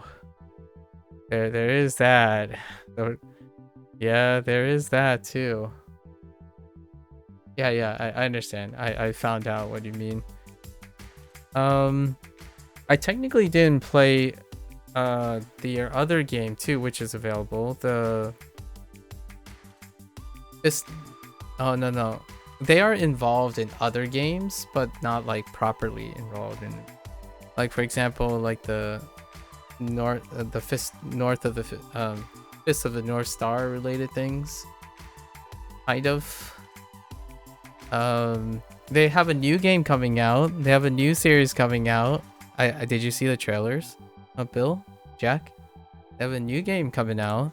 It got teased, and it looks like they might not be in Dragon Engine. Yeah, Project Century. Aren't you excited? We get a period piece. Japanese period piece. I'm excited about that. I mean, secretly, I was hoping that they do more. They like take it to here's my like quote unquote wet dream. Here's my wet dream for Sega, for RGG. They're like, nah. GTA what? Hold my beer, and they go straight to New York City. Or they pick somewhere there's a little Tokyo in the United States. I would be up for that, because there are places where within the scope of the geography they can truncate it and move between a Chinatown, a little Tokyo, a little Seoul in the United States. So they can still use their structure, their classical like RGG structure, but they can choose a Chinatown, a proximal. There are states in the United States that have all three, Little Seoul, Little Tokyo, and Chinatown. You could probably pick California. You would probably go to California for that, or New York. And my only thought is that's kind of like a wet dream thing, bro. An RGG game set in an American state would be awesome. Like they can structure it. Imagine Yakuza in LA. That'd be crazy. As Chinatown, yeah, Japantown and Koreatown, exactly. So they can structure. It is possible to structure what they usually do. They want the intersection. They have to maintain their caste, right, and their goals, and that's like the intersection of Japanese, Chinese, and Korean culture. And they already done the American pivot in Hawaii. So I'm looking forward to what they decide. Usually, you know, you guys know RGG well enough, I imagine. They do the one game, then the game in that same setting, but the next game is number 9. And now we have to brainstorm about what their next location is. Next to Project Century, right? Next to Project Century. But that's not the like a Dragon series. So it's not in a reference to Like a Dragon series. So I'm curious where they're gonna go. Every 2 games they go in and dive hard into a new location. Yeah, I can see California is a really right place to do their similar structure. The structure of picking a Chinatown, a Japantown, and a Koreatown, in order to give their casts that eclectic thing. I absolutely love the cast, like, of the existing Like a Dragon mythos, because it involves in everything. Throw in a Spanish speaker. They technically almost hit Spanish. I'm just saying. When they did their Hawaii chapter, right, in the recent Infinite Wealth, it's very difficult to encounter English representation, like Asian American representation, without mixing with Spanish representation. Like the Barracudas that's, you know, Spanish influence. So you can't, like, I really want to see a non-Rockstar take on that type of thing, right? But again, there are geopolitics involved and whatnot, so I respect whatever they do, because their focus often deals with cultural understandings as opposed to pew pew and living a power fantasy. Do you want another Judgment game or a remake of Yakuza 3? I see some people saying that one. All of the above. Well, you're asking hypothetical questions, Jack. Do I want anything? I want everything. Perhaps you're asking me which one I realistically want most, but if you're asking me what I want them to do everything. like a fan, in my opinion, personally, the long story short, a true fan, I'm saying this just to be like a little belligerent. A true fan will want everything. They don't prioritize what they want. Like, there's no I want this more, give me everything.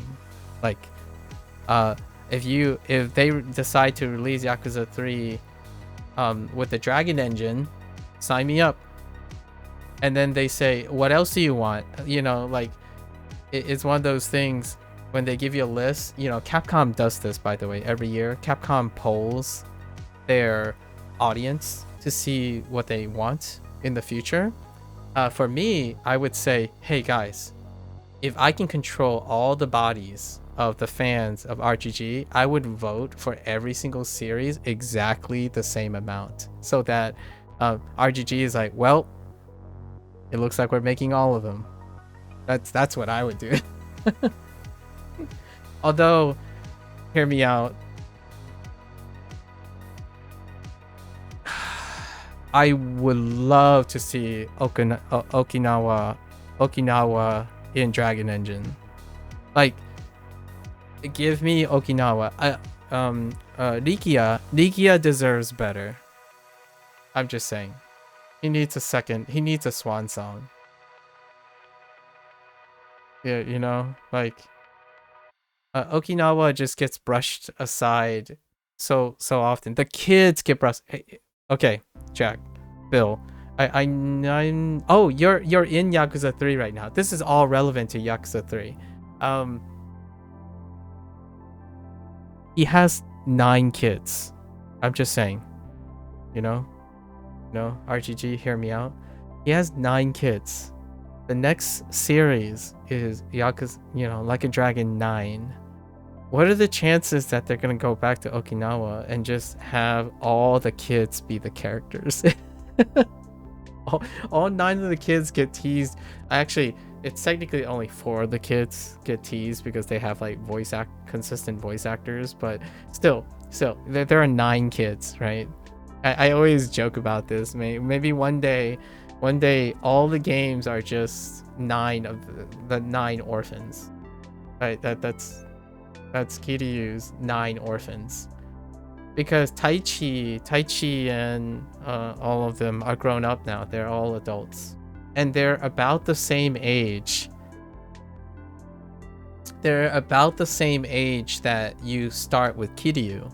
Kiryu's life and career actually started around that time. So all of them are of that same age now. Like the oldest ones are slightly older than the first time you joined Kiryu in his saga. So, and we're talking about like a separate series, like the non-Casca series. Like the non-Casca series, the Gaiden series can feature Kiryu sagas, kids. In fact, it can just be Casca interacting with Kiryu's kids, and Kiryu can just be chilling, but an extension of Kiryu are the kids. All the kids represent spiritually his legacy. So you can technically quote unquote move on from Kiryu in the mainline series by having Casca, which is basically his young bro. Like if you're talking about passing on batons, Kiryu has literal adopted kids, and then Casca is pretty much his adopted bro. So, I mean, keep it in the family, as they say. That's not what keep it in the family means, but keep it in the family. They all have jobs. They all have 9 kids. I mean, you can't. Haruka, I'm sorry, a little bit spoilery here, but Haruka has a maintained voice actress. At least 4 of the kids, maybe. Anyways, I talk about this stuff all the time when I'm playing Like a Dragon. So I've already said most of these things in the Like a Dragon series. We'll revisit this. I still have yet to play the Japanese playthrough of Infinite Wealth and Pirate Yakuza. I'm deliberately not playing them until the next game is announced. So then the next game I will be playing the Japanese playthrough of those 2 games in order to line up with the next game. So as a kind of like a review, and so I have all that time until the next game to work on my Japanese beforehand and my Chinese. Because the first thing we'll probably do is play in both. Oh, which by the way, Jack, all of this is recorded, so the entire playthrough is there. Like I've played it's in its series, and we did it in a way that made it so that it lined it up with the achievements and whatnot. So maybe. Oh, which by the way, in July, in July, I'll be playing. There's a DLC that dropped that I still have yet to buy for Steam, but the Dave the Diver had a collaboration with RGG, so they released like a little bit of a DLC where Casca shows up in Dave the Diver, which, I mean, is it a coincidence? I kind of half expected Dave the Diver to collaborate with other people, but it was a very interesting coincidence that they ended up collaborating with RGG, of all things. But Project Sentry, I can't wait. I'm excited. What more do you want? And more Japanese. Just work on the Japanese, work on the Chinese, because they're here to stay. And then here's my extra thought. Here's another dream, like, it's not realistically going to happen, but if it does, it's kind of a great thing. Persona games will also feature a Chinese cast. In the future, Persona games and Metaphor, things that come from Studio Zero and P Studio, will also feature 3 casts. That is like a very rare possibility, but it is possible because Sega is the parental owner of Atlas. So you never know. I mean, I would take a Spanish Persona. Sign me up. I have yet to. I want a clear obscure Spanish edition. Like get me. Like the last time I've like really delved into Spanish was probably Assassin's Creed, because Assassin's Creed took place in historical places that either spoke Italian or Spanish, right? And then nowadays the only large production company and developer and publisher that has multiple casts, languages, like you can learn languages doing it, is actually CD Projekt Red. Cyberpunk 2077. In fact, there was a little tease on the creator, teased a little bit on the Cyberpunk 2, Cyberpunk 2077 2. But their game, Cyberpunk 2077, is dubbed in 8 or 9 languages. So I still haven't played Phantom Liberty. So there is a chance I'm going to play through that, and then we're going to play it through in Spanish. Because why not? Why not? Of course, I'll again play it through in English or vice versa. I haven't decided what order lately. That's my spiel right now. It's going back to the original Bill's question about what my reasons for language learning. Chinese and Japanese is because I get to play and listen to Like a Dragon games 3 times, and I can spread them out. What I'm doing currently now is I play it in the languages that I'm very familiar with, and then I play the last language, which is Japanese, right before the next game is released, in like chronology and like release order and whatnot. So right now I don't have a Japanese recording of playing the MSQ, the main story quest, and because of the way RGG makes their games, you can use New Game Plus, so you can experience the story, the audio part, right? The audio part, and there's so much slice of life stuff in the latest Like a Dragon game. You might as well just learn language from them. Like, come on, they talk about manga, they talk about pop culture, they talk about expensive coffee. Yeah, Like a Dragon, like after Like a Dragon 7, they just hit hard with chatting. People just chat, like they talk about normal things, like not homelessness and people making decisions, cheating on people, infidelity, like making friends. Like they cover most of the stuff. So if you wanted to have to play a video game, RGG's got your back. And then when it comes to Japanese, Persona got your back.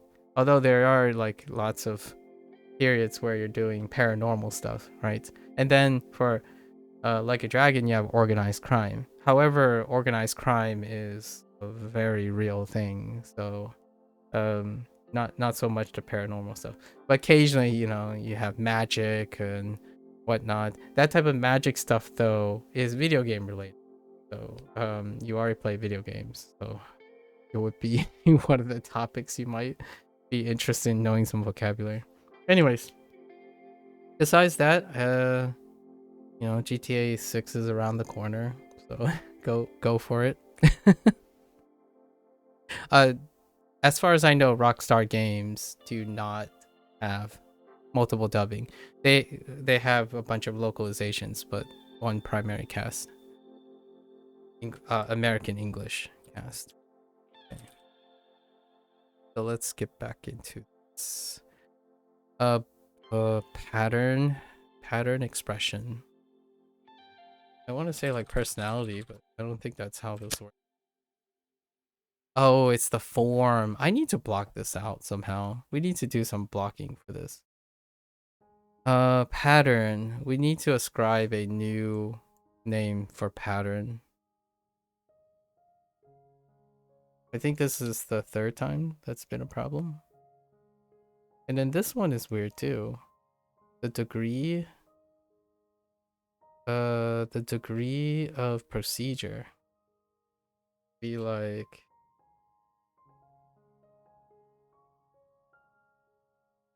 not qualification.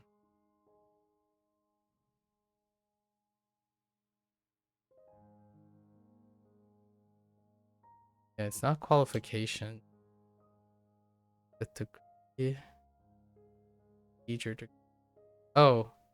No, I don't think it's engineering. I already tried this. Yeah, it's level. The degree. Oh, it's just degree. Okay. Hang on. No, degree works. That's fine. We'll go with it. Okay, so I need something for form document. But we're gonna block it out. I don't particularly find that one very 仅仅他仅仅是个孩子。 I don't think I'm gonna have problems finding instances of. Okay. Yeah, so Yakuza 3. Let me know what you think when you're playing it. By the way, Kiwami 345, go for it. I need Kiwami 345 in my life. For sure. I want to see a remaster of how they iron out Yakuza 4. The infamous Yakuza 4. I actually didn't mind Yakuza 4 and Yakuza 5, but that's not what other people enjoy. And then Yakuza 3 is a black sheep. So yeah. 345. Do it. Do it, RGG. Do it. I dare you. And another Judgment game, that's fine. I mean, you could also decide to break from the Judgment legacy and just call it Like a Dragon, like a Dragon Judgment, and then have the crossover character occupy somehow a mythos in Like a Dragon. Those character models and the interactions already exist in the Like a Dragon universe, if you know what I mean. Like the characters from Judgment. They just occupy an alternative persona, sort of an alternative persona. All right, that's enough. That's enough geeking out. Gotta.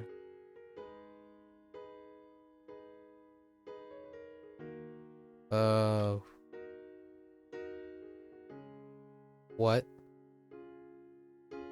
Oh. Pronouncing.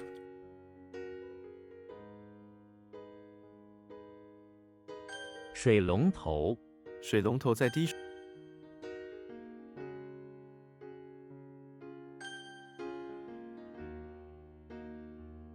Have you guys played like Jack? Where are you on your RGG I know you cycled through a lot of RGG avatars. And then Bill, I kind of just, I was presuming that's how you came across the channel, Bill, because you have Casca's portrait as your avatar. But that's interesting.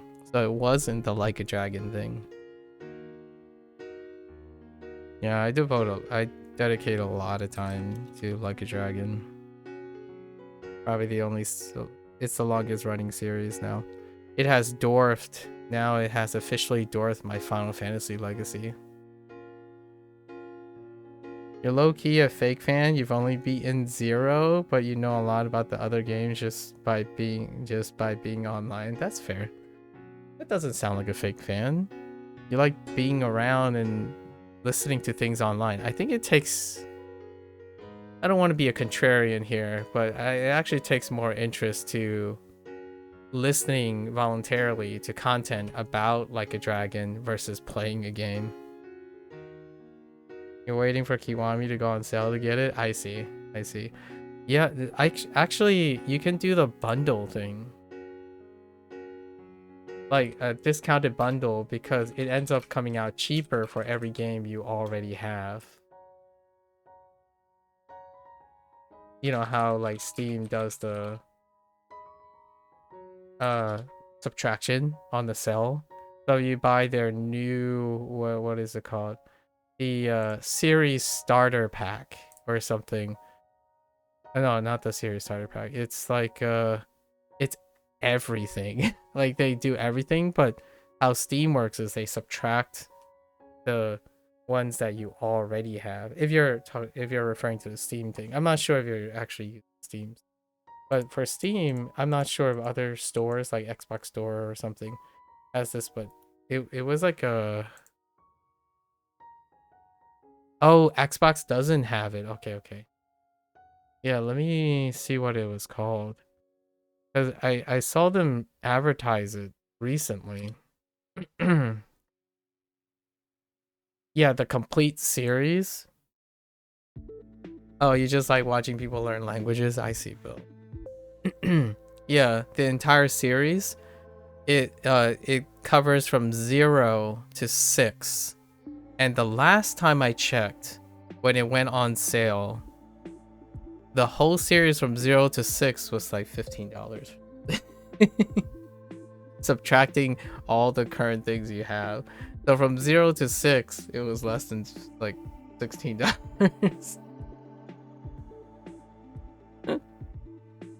And then there's a 7 alone, right? That's like $5, and then the rest is current. So yeah, they did that after Infinite Wealth came out. All the games are marked as $20 on the PC, and that's like MSRP, right?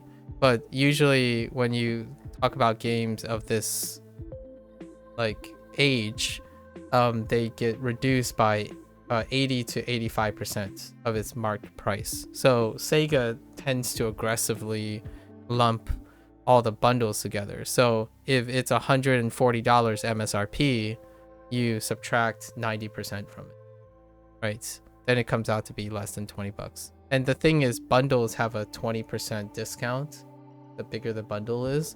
So then you subtract 20% from the MSRP that's discounted. So you'll probably get around like $16. $16 for the six games. And then Steam subtracts Steam in these bundles subtract the games you already have. So if you already own Yakuza 0, it's subtracted from that bundle. So you typically just click on the bundle, like, hey, I need to update my game series. All right, let's click on this bundle. They subtract all the games you already have and then adjust, prorate. That's the word I'm looking for. They prorate the bundles whenever they're on sale. The Yakuza series is like the cheapest series to purchase you've ever seen.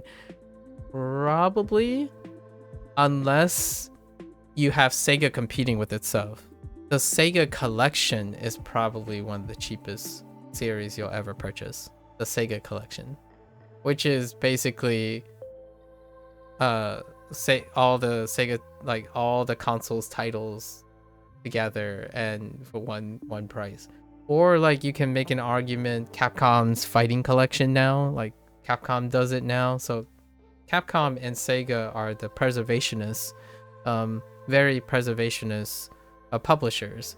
So one of the cheapest like purchases you can possibly make are their collection series stuff. But technically that would be kind of cheating because it's their entire catalog. And then Steam does catalog sales. So if you're like really into a publisher, generally you would aim for the catalog sale, which is basically instead of buying a video game series, you buy publishers' catalogs. Like, whoop. Like, oh, I really love this indie dev. Oh, they published 10 games. Whoop, just one purchase. That's all 10 games. Just there we go. Put it in my credit, just slide your imaginary credit card through, like purchase. I'm not advising you do that, obviously. Do not spend responsibly. Spend responsibly. Do I have any favorite albums? Like we're gonna need to talk about what type of albums. And I'm gonna do Jack is probably like smiling right now, possibly. My favorite album is the most recent album, and that's the Clair Obscura soundtrack.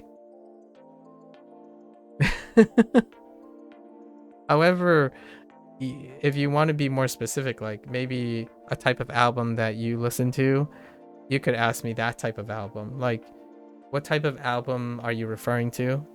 And we can narrow it down to like some other type of response. But it would be the Clair Obscura soundtrack. If you listen to the Clair Obscura OST, by the way, I'm not sure if you've been following this game or not, but I've been listening to this soundtrack. And then you said albums, so you said plural. Before Clair Obscura, it was I quite enjoyed the Yakuza Pirate Yakuza soundtrack. Pirate Yakuza soundtrack was pretty great. That was before that. I liked the Cobalt Core, which is the game before that. That had like a full-fledged soundtrack. What's my favorite rock album? Like an album with rock music in it, or like a rock group? And does it only have to be only rock? I think the closest thing I would probably say is probably a Yorushika album. So whatever is recent on Yorushika. Technically it would qualify as rock, but that's probably not the rock we might be thinking about different types of rock. This is modern. This is post-rock. I guess like post everything. This is like a hybrid. Clair, by the way, Clair Obscura has heavy metal in it and rock songs in it.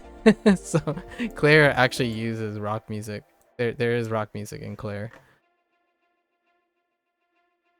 Like in terms of band, the rockiest band I have is probably Yorushika. You were thinking about a band, but your answer is good. You've never heard of them though. Yorushika? Oh boy. You should listen to them. It's kind of pleasant. What is the rock band? Like okay, let me think. A rock band, the last rock band that I listened to. I could name some like typical ones. I grew up in the 90s, so you like post rock too? Okay. We could talk Rock band? I can name some stuff from my phases in life. The Killers? I think the Killers still make music, actually. The Killers? To, like, make a more British bent on it, or, like, overseas bent on it. Who did the... Some nights na na na na na na na na na na na na na na na na. Na na na na na. Oh man, I don't remember the band name. Offspring. Okay. Since I grew up in the 90s, lots of punk bands. Offspring. Three Doors Down. Armchair Martian. There's indie rock as well. I listened to a bunch of indie rock back in the day. I wish I remember a lot of their names. Like, guess Vampire Weekend counts. The Descendants. Oh no, the Decemberists. Weezer. Life throws a lot of things in a couple of years. I don't inherently listen to these people anymore. So, I mean, yeah, I listen to Japanese rock most of the time. A one that has been in part of my life for a really long time is a band called Sambo Master. I listen to Sambo Master quite a bit. Actually, Jack and I recently that's a band. So this is a band. So this would easily be the band that we would talk about, or like I would be able to talk about. It's recent. It's been a while. Like, it's been around for a while. How long ago was Sambo Master? Sambo Master was around Asian Kung Fu generation. And Asian Kung Fu generation,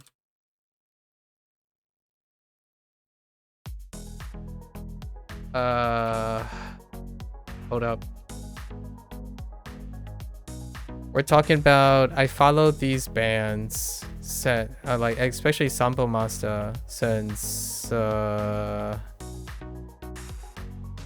2003. So it's been over 20 years. So it's been over 20 years. So this would be one of the longest bands that I have followed. Outside of Asian, I mean, occasionally I check up on Asian Kung Fu generation.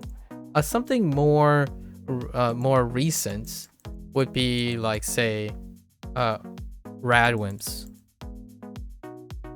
Radwimps from, like, if you're watching like anime stuff, probably Your Name, the song from Your Name, multiple songs from Your Name is probably Radwimps. Bump of Chicken can be lumped in with Asian Kung Fu generation. So, but there is like indie stuff like what are they called?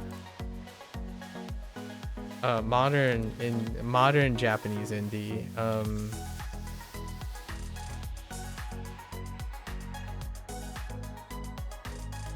A modern indie rock has like that monotone kind of talk singing things, but I can't think of one right now. Who did like the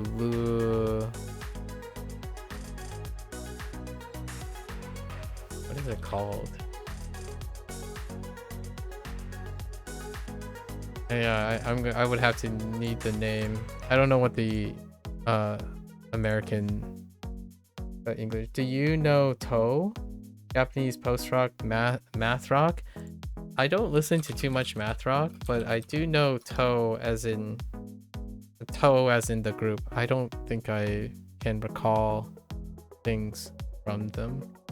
But yeah, math rock is something that the kiddos are into these days, and You are not the first one, actually. Recently, someone talked about math rock. Because of like polyrhythms and unconventional time signatures in math rock.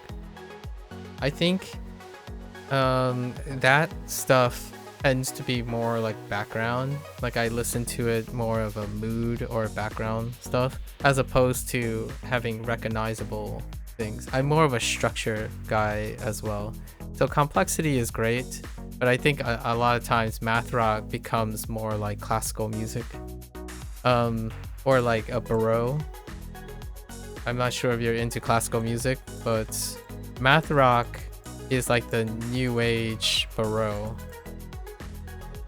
So what I mean by that is baroque, the baroque period in classical music is dealt in complexity and ornateness.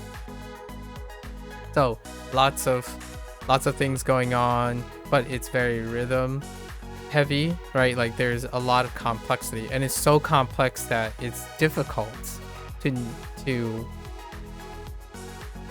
be mainstream. So math rock is kind of like one of those things.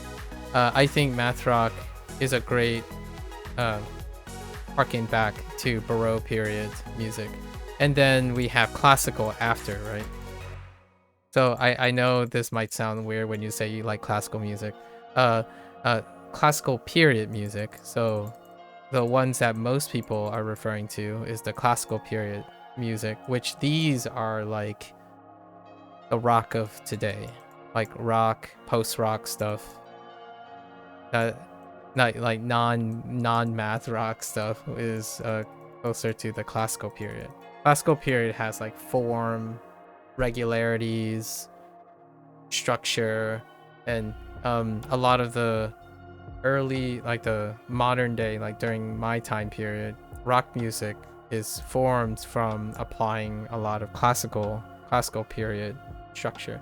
I'm talking about this like I kind of know what I'm talking about. I kind of, sort of. This is from my music history class, when we had to learn like where music structure and stuff comes in. We kind of got up to like the 80s and 90s rock by the time we started with Gregorian chants from the 1600s, and then we go all the way to modern rock, is where like with U2 or something.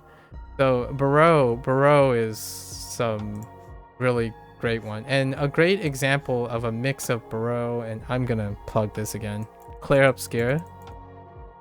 Clair Obscur uses baroque music. Actually, the inspiration for Clair Obscur is a period. It's a Renaissance period. I forgot what the what was the period?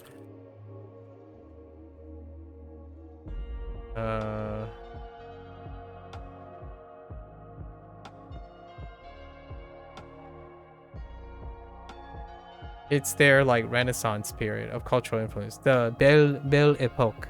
Yeah, the Belle Epoque period.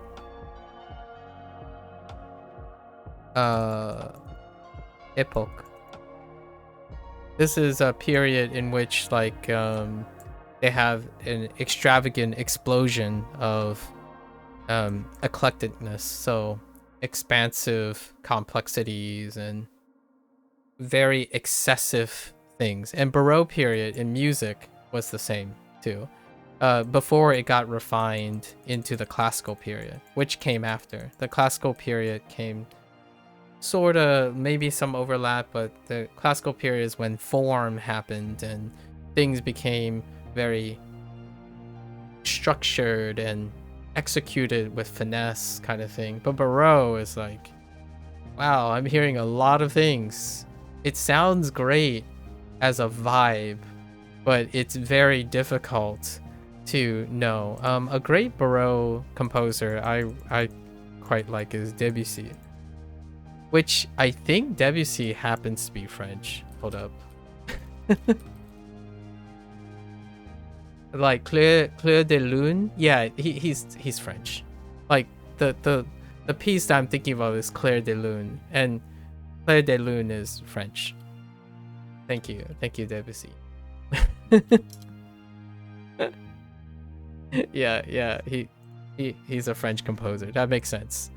So, and he's one of the Baroque period composers that I quite enjoy. Like, you're listening to it, it's like, oh, it's intricate, it's very complex, there's a lot of things going on, but it's somewhat lacking form.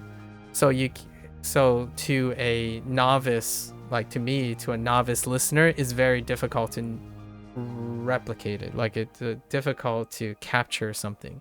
So that's kind of what, going back to the thing about the math rock thing, I feel that makes what math rock very attractive.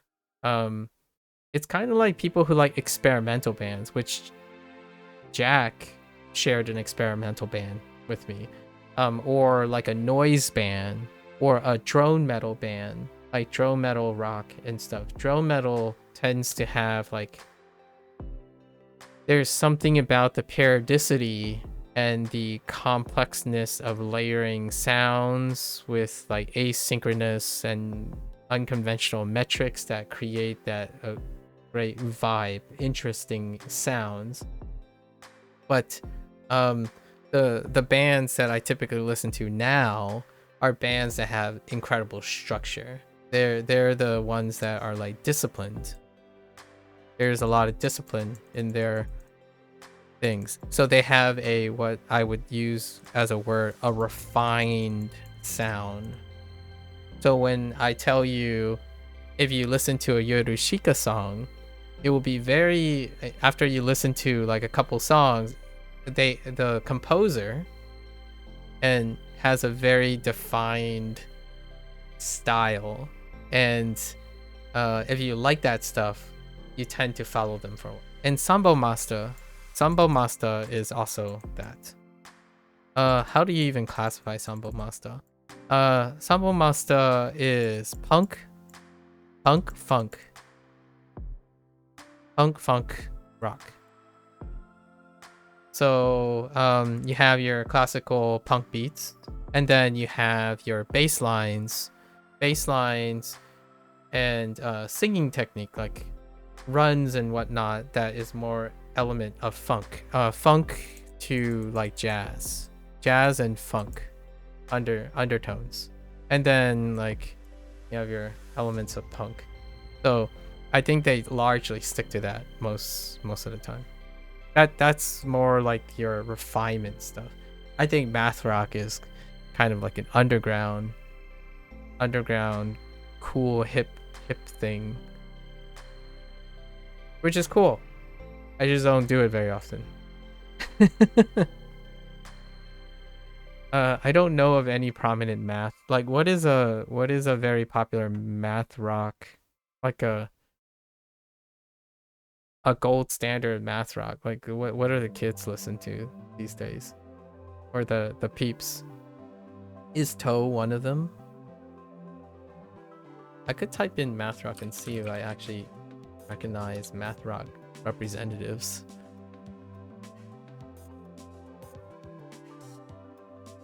Math rock has been around for quite some time, but I don't think I have listened to many of them. The reason why I know math rock though is because of drumming. There's quite a lot of good, excellent drummers out there, and they do polyrhythms. They are very interested in polyrhythms, and oftentimes those bands have elements of math rock. Like, if I remember correctly, Black Flag's album, one of Black Flag's album way back in the 80s had a lot of polyrhythms. Like, people really like those who really are into math rock enjoy polyrhythms, the polyrhythm characteristic of the genre. They line up a lot with noise rock, like post-hardcore and like progressive metal things. And my friend, one of my best friends, also enjoy noise rock and that thing because it's very stimulating. It's incredibly stimulating. Counterpoints, odd time signatures. Just a lot of interesting noise or senses. Those drummers insane. Oh, I can imagine. American. No, Americ and football comes to mind. Interesting. Americ.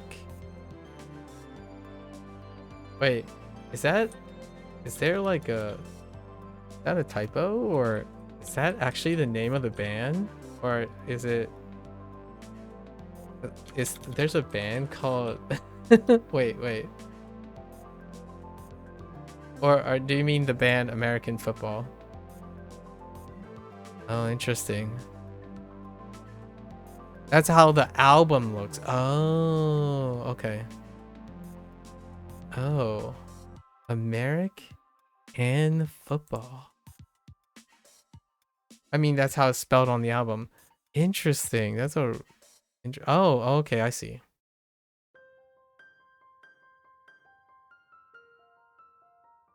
"2023, huh? I'll have to take a gander at it every once in a while.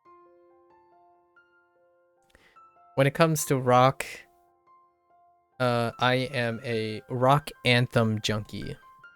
I would say, instead of telling you what my favorite album is, I enjoy a nice. I often make time for at least one rock anthem, anthemic rock. Gets the spirits up. Just shout rock and roll every once in a while. So just say like, you know, love rock, celebrate, hype, hype, hype, energy, energy, energy. I have room. I have room in my heart for a rock anthem. Or a video game would have a rock anthem. Like you enter a final boss and just random choir chanting, and then the guitar comes in, the bass line hits hard, and then you start chanting and you got it. Maybe even power metal or something. But like I have a soft spot for anthemic rock, things that are celebratory. Even when they're singing about very, very depressing things. Like to heck with depression, rock anthem songs, that kind of thing. Yeah. For the record though, for disclosure, most of the music nowadays that I listen to are soundtracks. I listen to movie soundtracks, television show soundtracks, and video game soundtracks a lot of times. And then I follow a very select few bands. I think or select albums.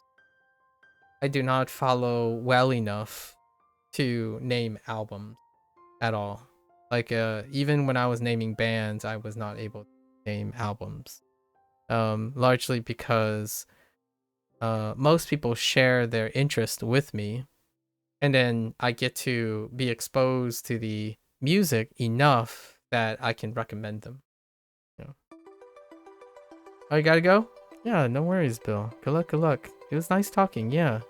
Let me know, like, hear me out. Before you go, I would love to hear if you had to share something that you want others to find interesting.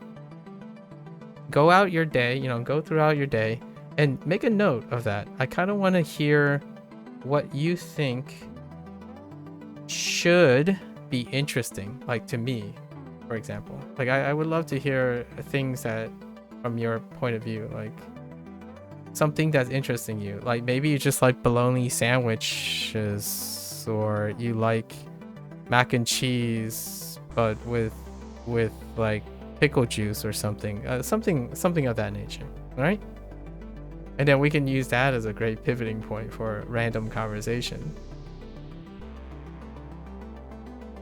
But yes, it was very nice talking. So good luck with school and everything.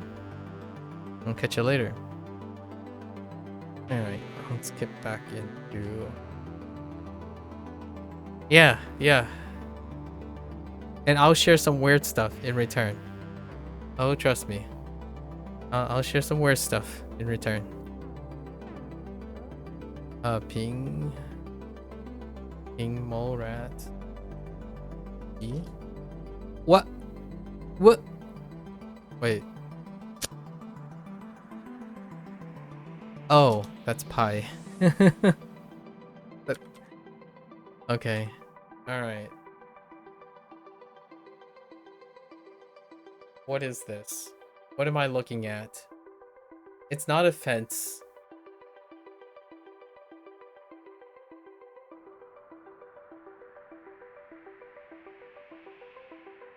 I want to type this by...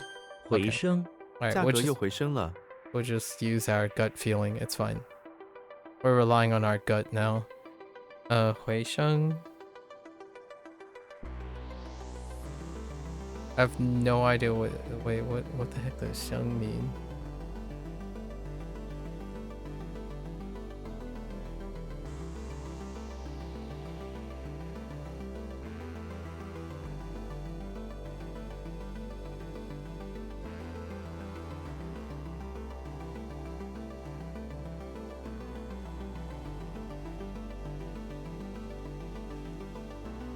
Like all messy. Oh. It's rise. Whoops. That was weird.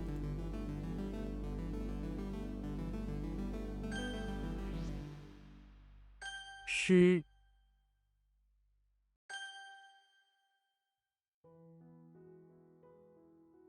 Okay, I have to think of it as surface pattern.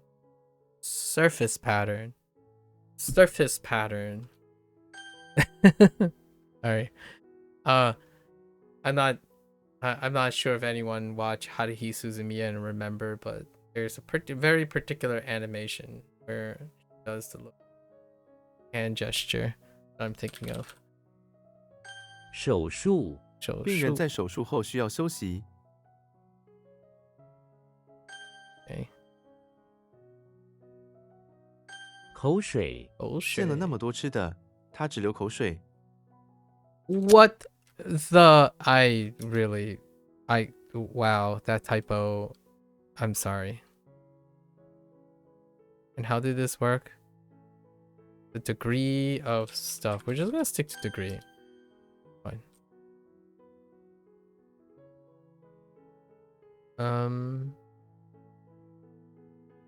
坚持， 他坚持每天运动。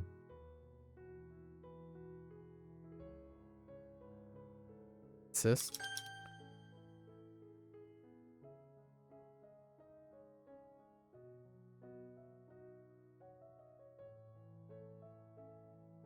姑娘，那个姑娘是谁家的孩子？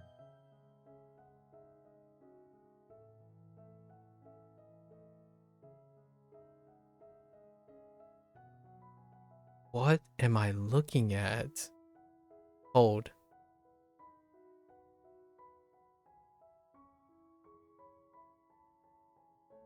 西装， 这套西装很适体。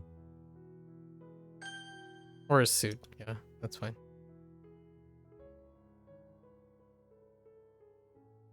新娘， 新娘打扮得很漂亮。 重，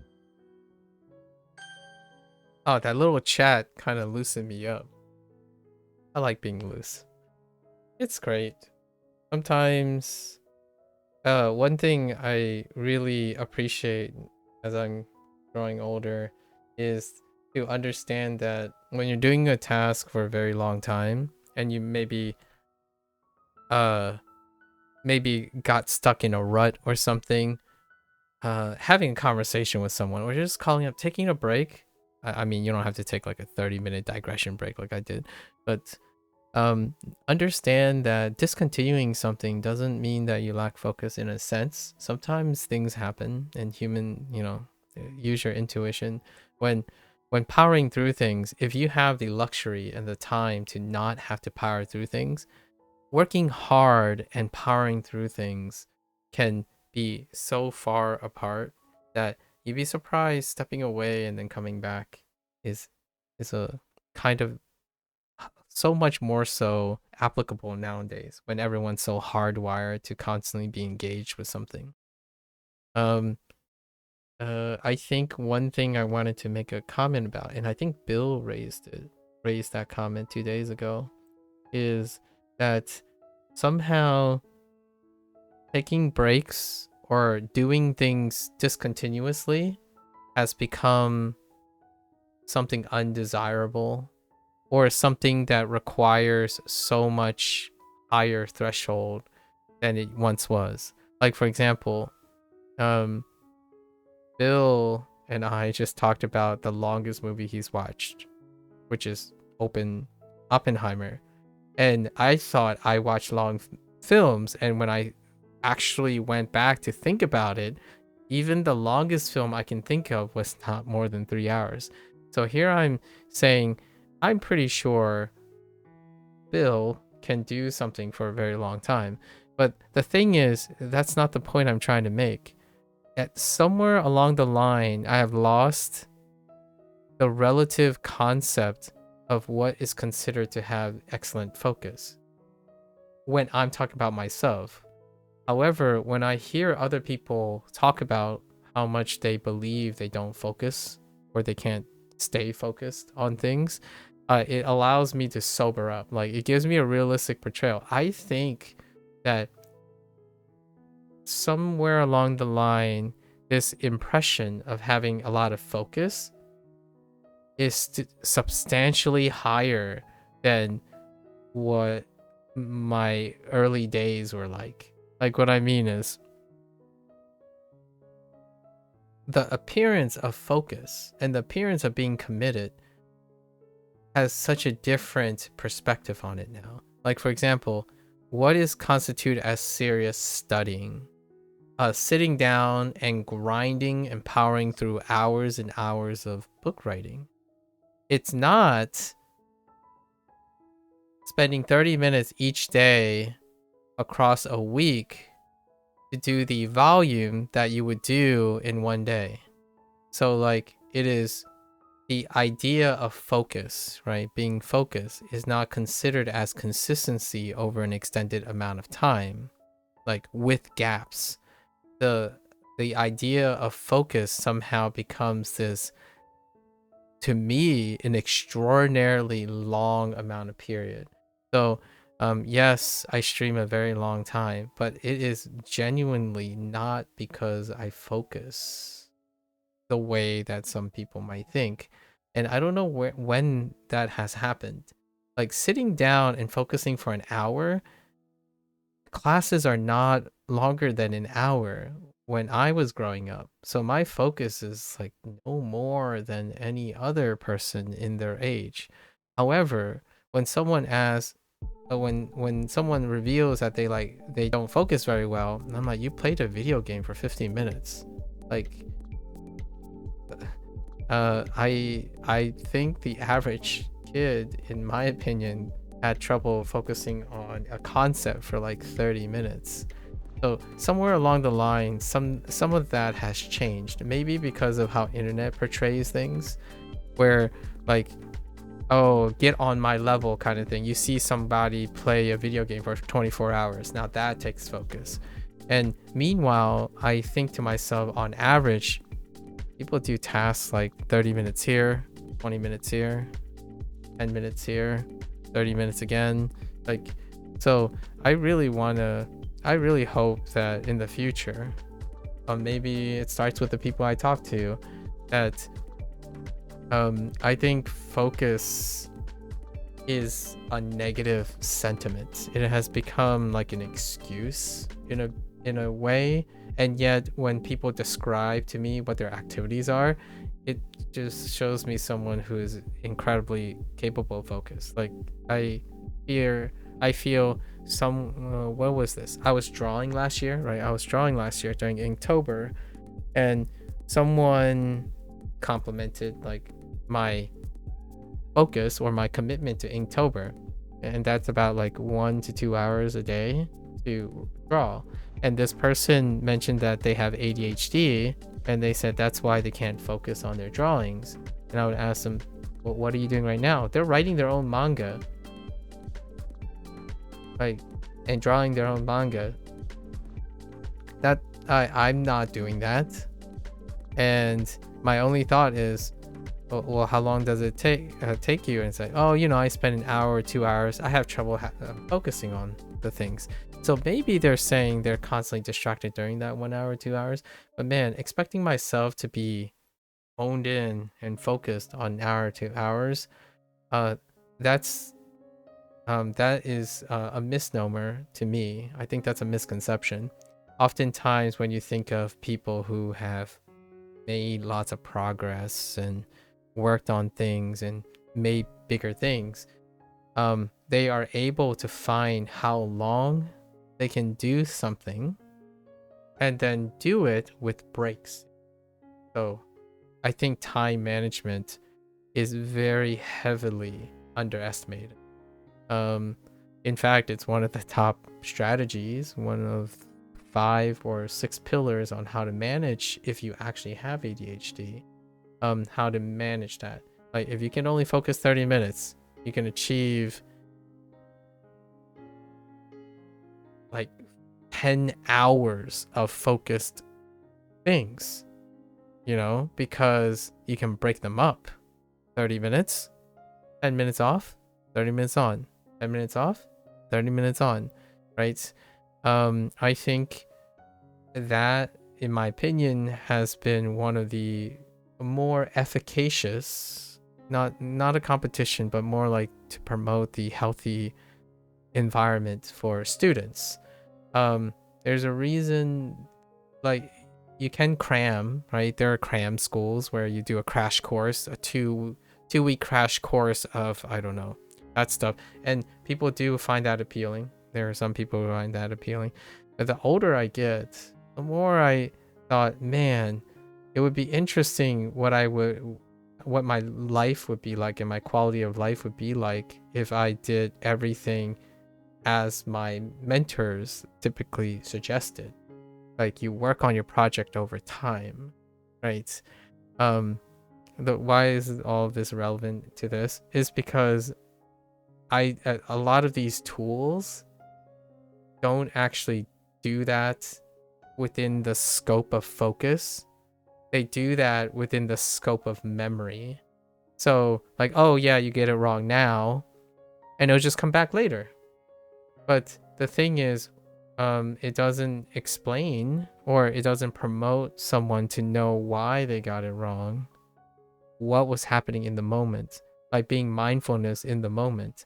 And maybe I'm not making that clear either. I think my success and my appearance of focus is largely due to my investment in how to keep my mind sharp, not necessarily how long, like, it's more about the quality of the time that I'm active, not necessarily the quantity of the time I'm active.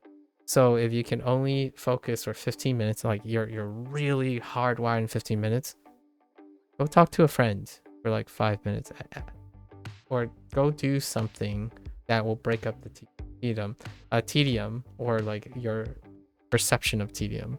And now I really like the idea. I really enjoyed the idea of, okay, I'm stuck on this, push it to the back, and I'm gonna do this now too. That's my new pattern. I need to implement this in Wanikani soon. Push the thing to the back, right? If you can't see it now, it's not the end of the world. Push it to the back, come back. And it's relevant because every time I digress, right, I talk to someone, my spirits are lifted, my mind is racing. I've been entangled with rock music, and speaking of Yakuza and all that stuff, not that Yakuza, but the Yakuza series, like the Like a Dragon series, and whatnot. And then the moment I come back, everything is like refreshing again. So I just wanted to give that a little attention. I think somewhere along the line, it has become internalized that people who focus are not the same as people who are consistent. And then commitment is not the same, is not treated similarly or comparatively to someone who does long hours in short duration, like across short periods of time, versus short durations across long periods of time. Now that might be a little confusing, but one often, or the feeling I get, the impression I get is someone who's less focused doesn't look like someone who does 30 minutes a day every day. Someone who's focused to a lot of people are someone who does something for 4 hours on any one day. And as opposed to separating that 4-hour task into 4 days, like doing 1 hour across 4 days, or maybe 1 hour every other day versus someone who does a 4-hour period. And for me, I don't think I've ever caressed like 1 whole hour to maintain a specific mindset. It's difficult to demonstrate that because, you know, it's kind of scary. I don't want to invite people into my mind, but I try my best to like voice or project and express what's going on. But my thoughts don't stay constant for very much time. In fact, when I stay on something for a very long time, I actually encourage myself to say, all right, wipe the slate clean. Let's get at this in a different perspective. Like, let's go at this at a different angle. If I don't know this from the angle I'm looking at, how do I divorce myself from it? So inherently, I'm actually literally trying to unfocus myself. Like, I momentarily break the focus so I don't get stuck on something. And that to me is an excellent skill to have. If one can command that, you can unblock yourself from things, which I feel is the opposite if you want great focus. Like, for example, here's some silver linings. When you're feeling really, really negative, right? When you're feeling really, really negative, you tend to completely focus on that. So one of the consequences of all championing and want to increase your focus, it's kind of difficult to like overcome or pivot from thinking a certain way, and that can be the trade-off. I think learning a language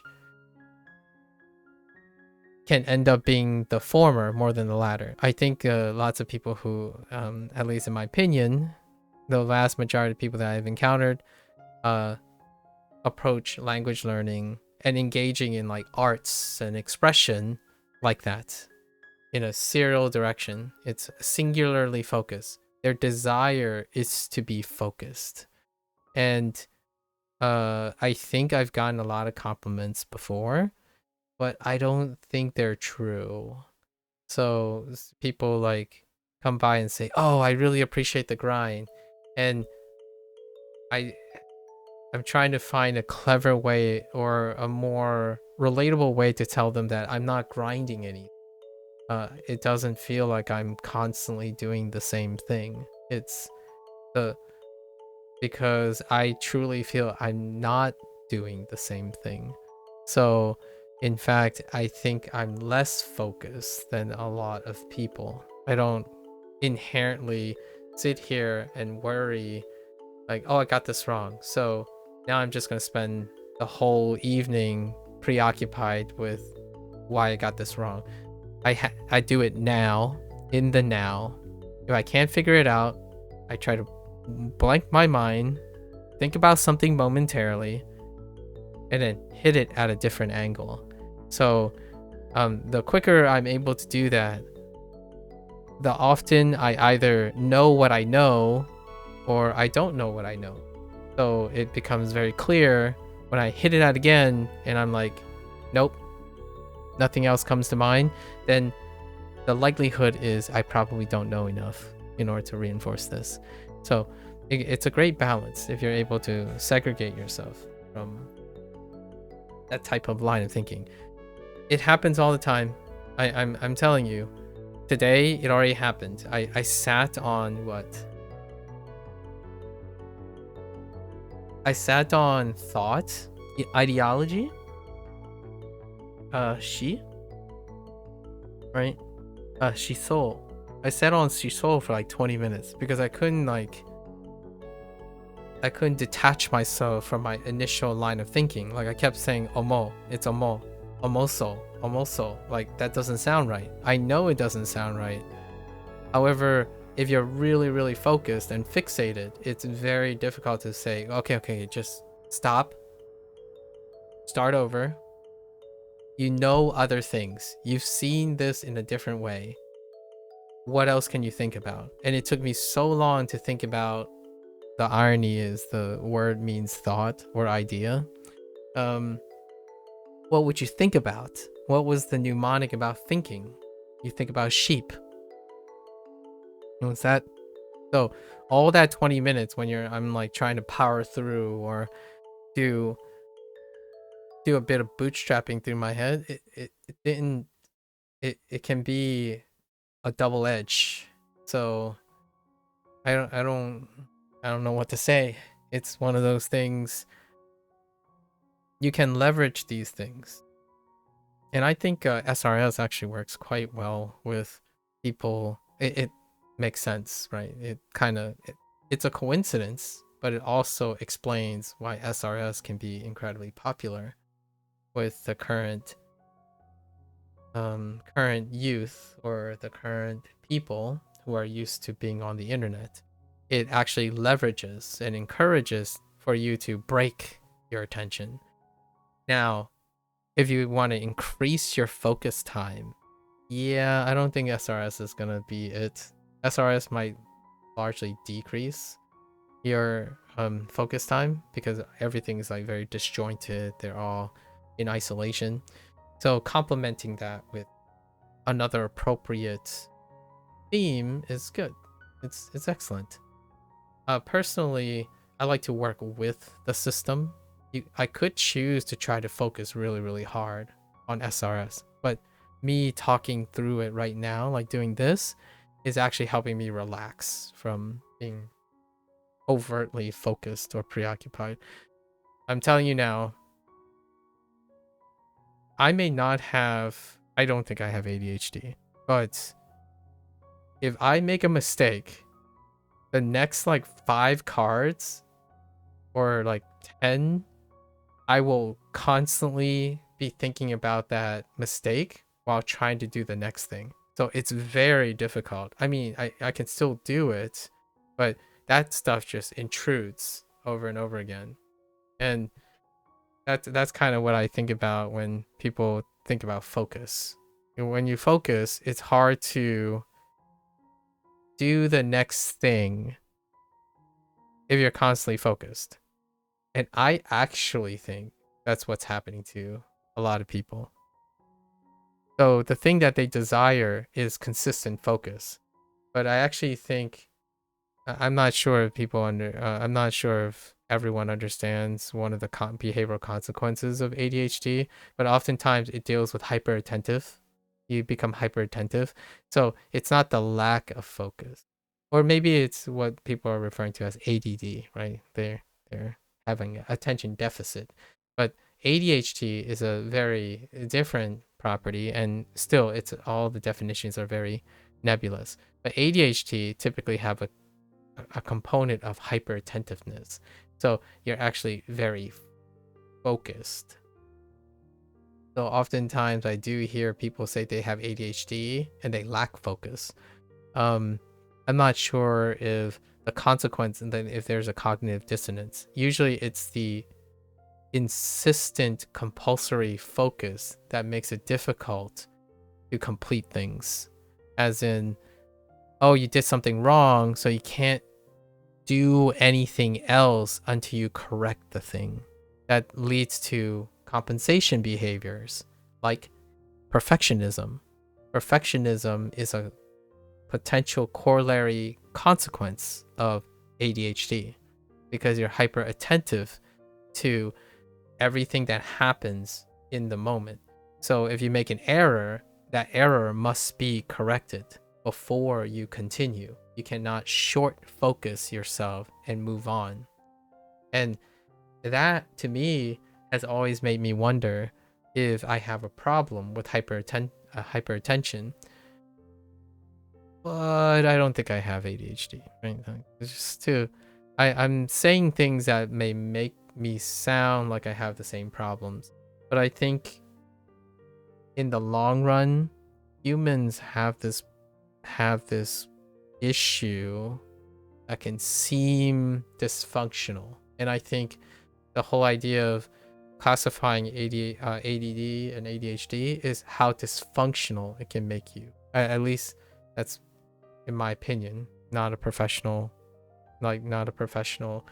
clinician or therapist, but the idea is if you can make it functional, it no longer feels like that. And I think one of the properties that I can really relate to when I hear people who are compulsorily hyper focusing is that. And I think SRS kills me. Like SRS absolutely obliterates me when it comes to hyperattention. I actually try my best not to get bogged down with focused things. So the irony here is what I'm saying is, so far, most of the things that I stream in terms of language learning is unfocused. It's consistently unfocused. If you get me to read a story, an entire story, or play a video game that has a roving story, that requires intensive focus. So this is not focused. This is all disjointed stuff. Duolingo is disjointed stuff. Like I try, like my natural habit is to try to make it focused, but inherently, in my opinion, it doesn't work with this system. It's not very appropriate. If you're really, really focused, like on any particular vocabulary, it kind of bogs you down. Like it makes the process less efficient. So I think over the last 140 days, give or take a few, from between Wanikani and HanziHero, I started learning that I'm working on internal routines to keep me like moving forward, like double checking, move forward. Because if I was still doing Wanikani the way I was doing it before the first 100 days, I think I would be overexhausted now. And I think HanziHero already had those functionalities built in. And then now I'm trying to get more into the swing of things. I actually think SRS should have elements of encouraging people and designs that encourage people to make in discontinuous thoughts, discontinuous exposure, as opposed to continuous exposure. Like for example, when you get something wrong, it goes to the back of the stack, but as long as you get it right in the day, mission accomplished. And then adjust the frequency slightly higher instead of burning out items, right? So have the exposure stuff stacked more frequently, but what happens is get the repetition in terms of cycling the things in the time. I'm starting to think of what I would adjust for myself.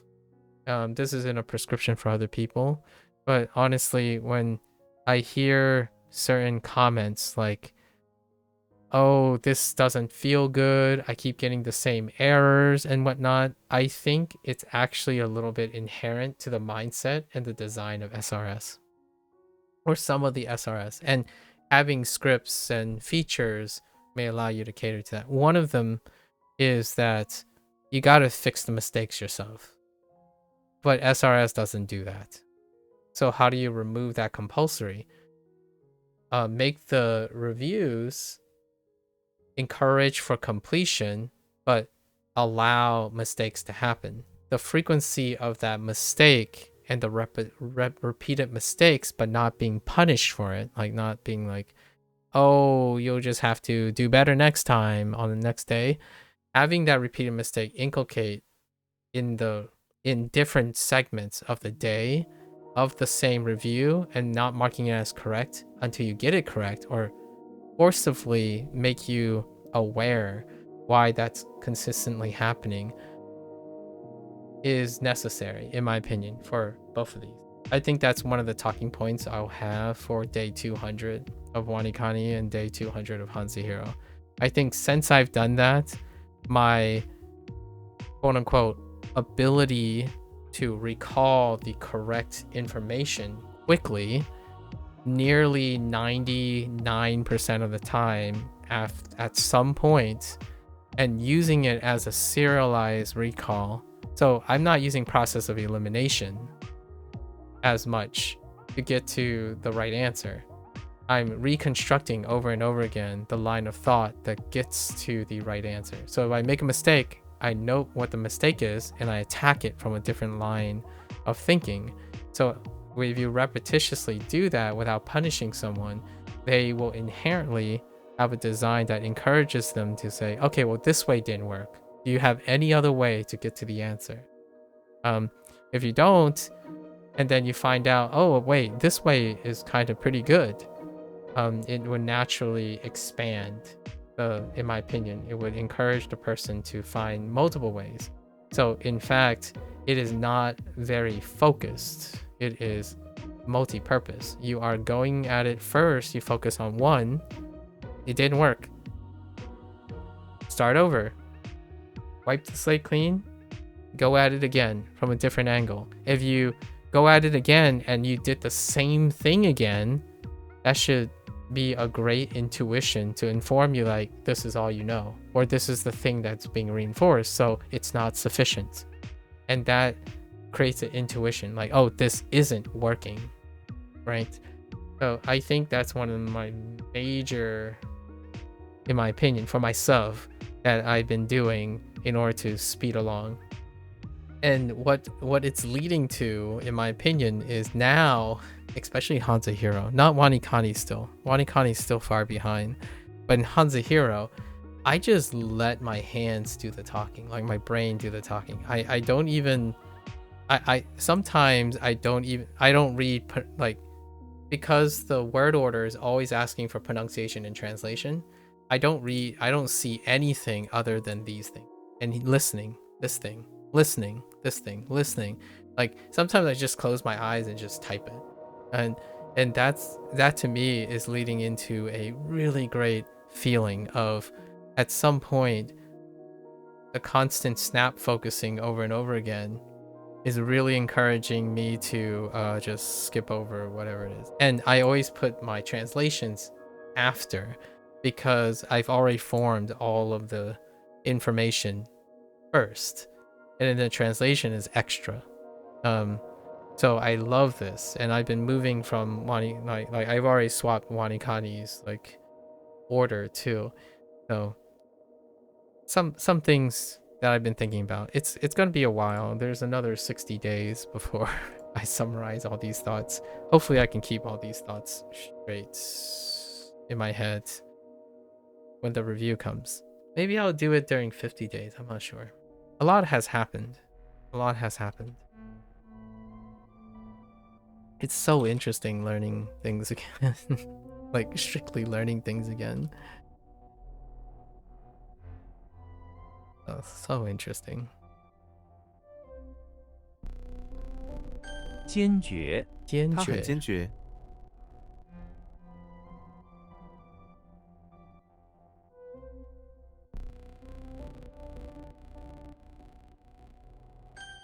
Resolute. Okay.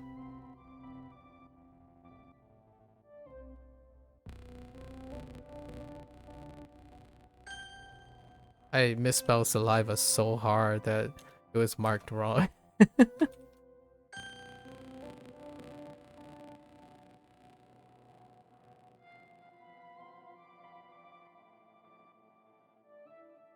品牌，这个品牌的手机很受欢迎。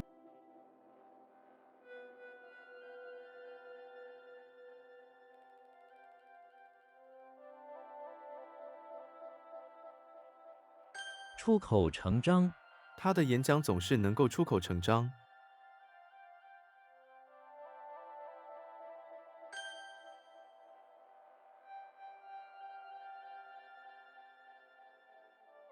All right, the new ones kind of suck though. The new ones I need to like think about. The old ones are like, yes, just fill it out.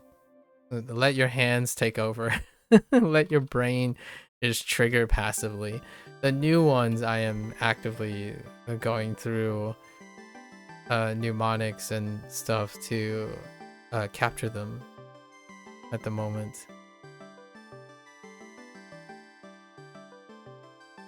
杂乱，他的房间一片杂乱，什么都找不到。And I don't even rely on the context sentences. Like here you have to know the pronunciation, right? And I like this order, and I kind of enjoy it. There are people who wish it would say the thing before. Like I love this, the way this is set up right now, where you got to know the word, you got to know the pronunciation, and the moment you hit it, I no longer need to translate it. I will translate it after I hear the Chinese sentence, because I should know the Chinese sentence by one to one. When it's saying it, I should be imagining it in my head. Like I have an image going, I have responses, I have answers to this now, and then the translation is after the fact. So the moment they read it, I'm like, okay. And sometimes I don't even need that anymore, because it's actually harder to know something in isolation than it is in context sentences. But the nice thing is you're still getting exposure to that. It would be fantastic if Wanikani did this. But the idea is then you enter the field of, but it's not native.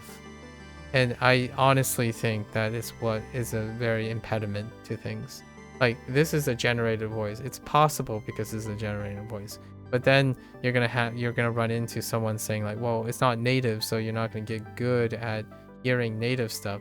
And maybe not. I actually truly do believe that when people have a foundation, it is a shorter period to transition from that foundation or that point of reference than having none of it at all.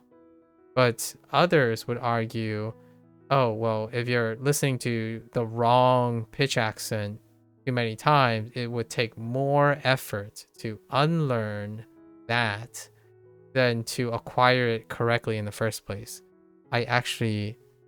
This is probably going to be a hot topic. I would love to have a conversation with someone else about. I disagree. I incredibly disagree that if you're actively learning something and you have a point of reference, that it takes longer to pivot that change versus wiping it clean and then relearning it, or just learning it correctly in the first place. Actually, I feel like that comes from someone who don't have the mindset that they like adjusting things or they adapt to things. So here, like, yes, some people will say like, oh, this generated voice sounds really weird.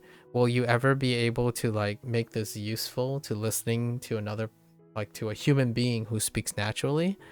And it's a very contentious point. Some people say if you don't listen to it correctly and you listen to it incorrectly many times, you will develop a bad habit in which you can't correct it.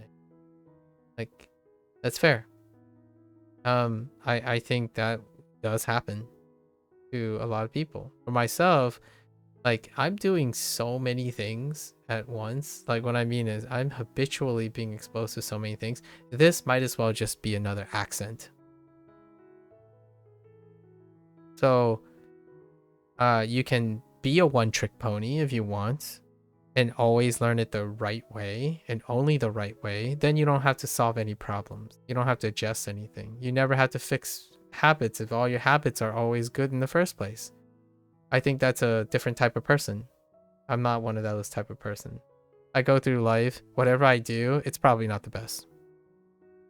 Does it matter? Not really, because I get to choose to improve it or change it, whatever I want. I think the oxymoron, the missing problem here, the missing part of the equation is how often are you adjusting? I'm adjusting all the time. So if I'm adjusting frequently, it's not hard for me to adjust things and adapt to things because I do it very often. I'm very well practiced at it.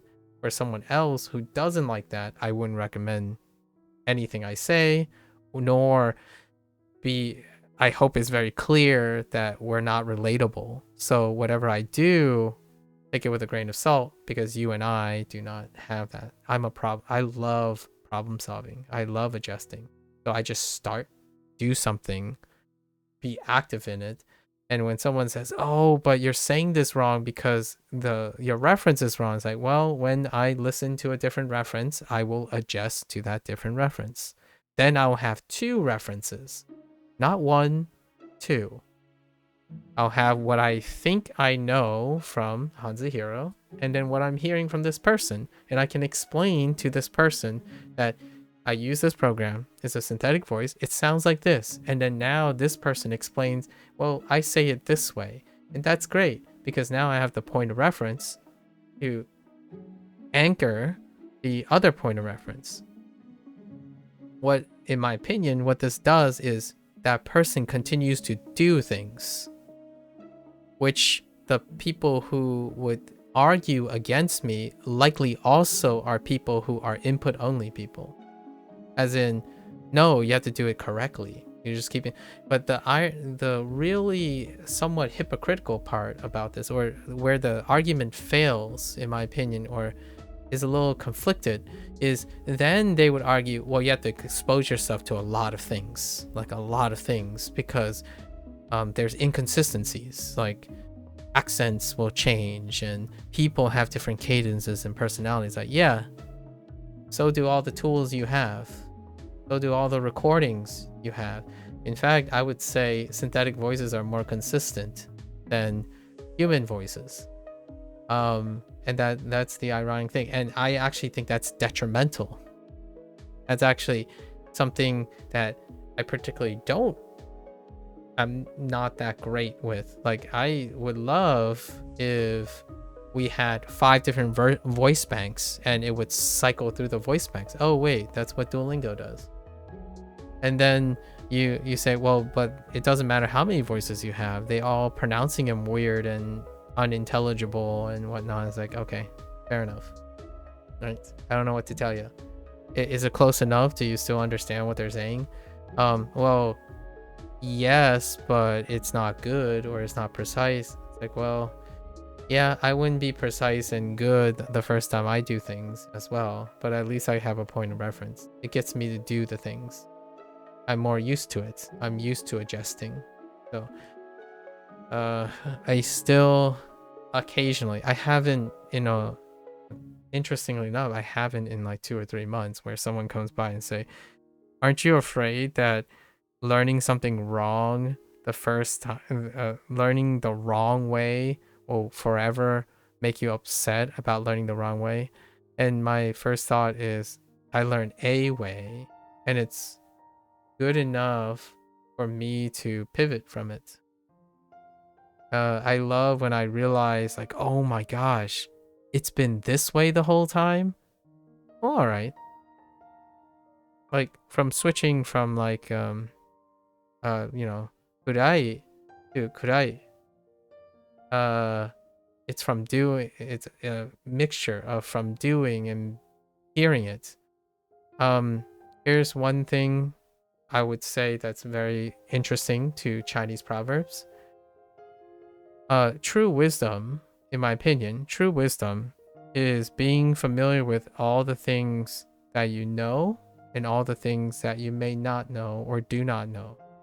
And that includes things that you think are wrong or right when they become wrong or right as a form. Someone who constantly thinks that they are always doing the right thing and always doing the best thing and should always learn the right way the first time, or think it's achievable to always learn the right and the best way every time. I think a lot of wise individuals across history would say that's arrogance, myopia, and an idealistic way of imagining how wisdom is acquired. I think that's knowledge. Knowledge can be acquired that way if you want. It's possible. But that's not a wise person. Maybe a well-informed person, but not necessarily a wise. So, in my opinion, I like to think that I'm at least wise about knowing how to adapt to information, as opposed to believing that, in my opinion, underestimating your ability to adjust. I think the whole native speaking thing is probably one of the hottest topics, or one of the hottest topics in language learning, involved in the ability to pivot and connect thoughts, right? I don't know. I might be talking to myself. That's okay as well. That's okay.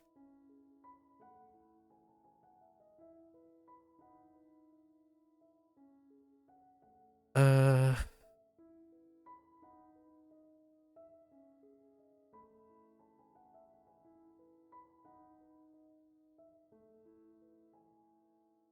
训练，运动员训练。正在紧张训练。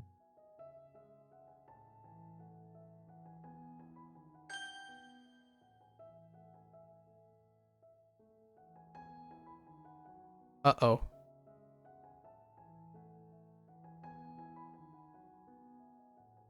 汤，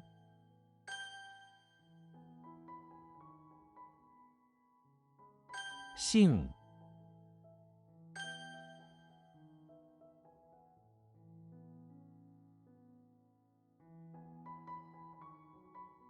不仅，这不仅是我一个人的看法，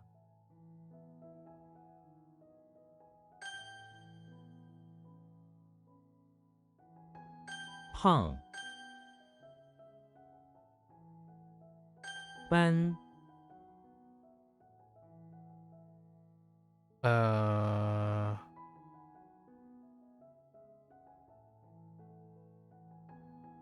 ，Uh-oh. Like,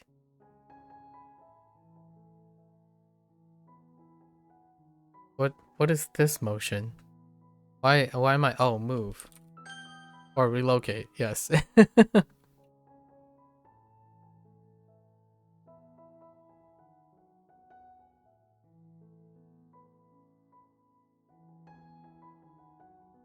Whoops. Wait, what did I do here? What happened?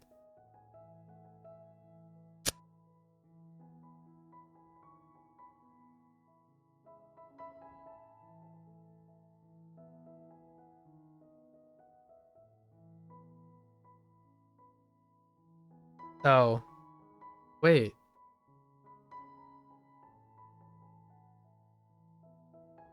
Oh, yes. Yes.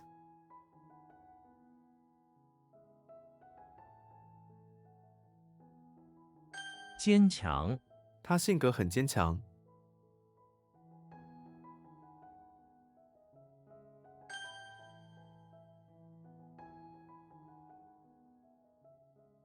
群，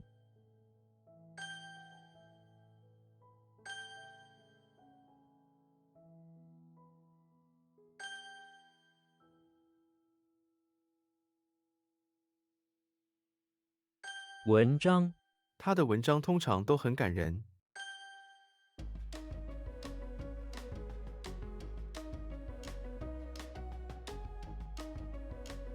Oh, no, no. That is not it. Hold up. What is happening here? What did I do?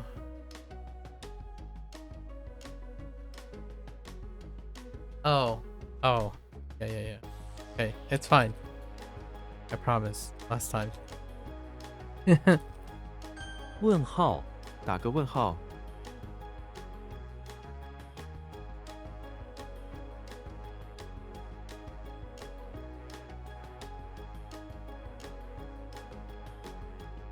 Oh, what? I'm gonna come back to that. 网 Dang you! You came back too soon.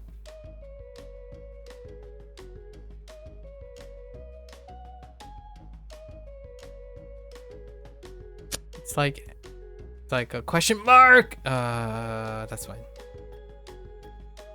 I'm okay with that. We'll just move on. It's a sentence thing. We're fine.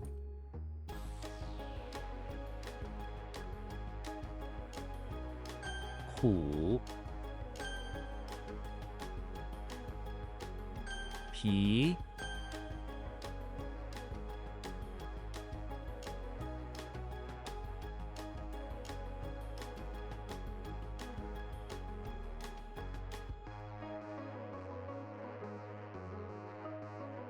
Oh.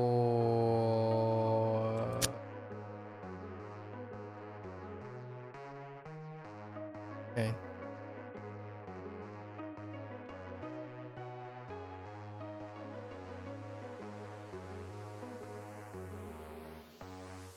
How does this work?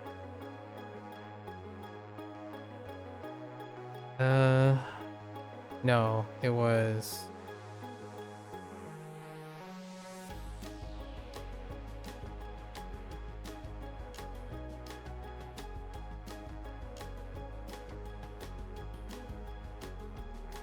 Oh, 烟火我们去看烟火吧。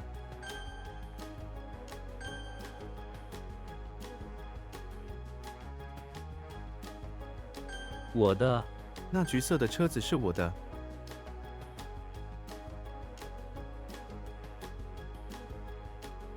家具这家店卖家具。 that's not how you spell it. Sure.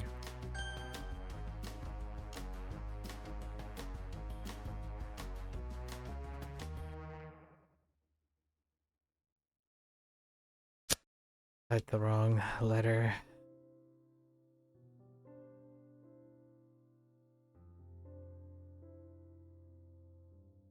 What is... Oh, man. What? No, hold up. Something is not good here. Something is not okay. "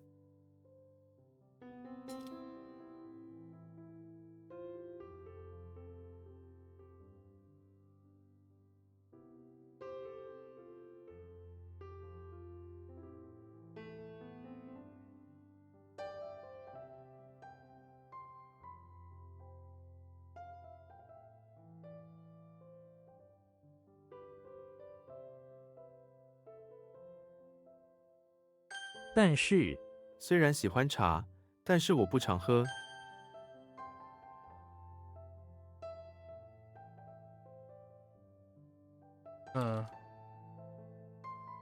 经济学关于经济学的书。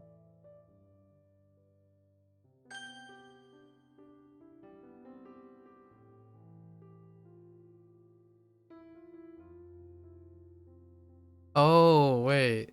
No, yeah, no? Wait.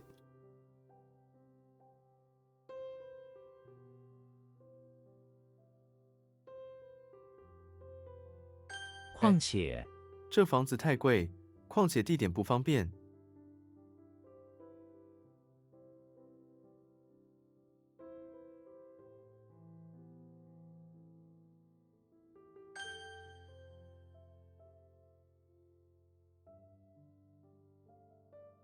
拍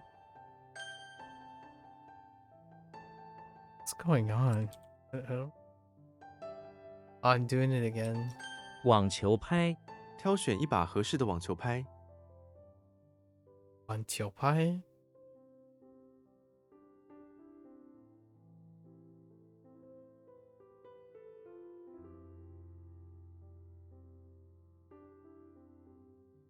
What? On Pie? I don't know what's going on. Ball? Oh.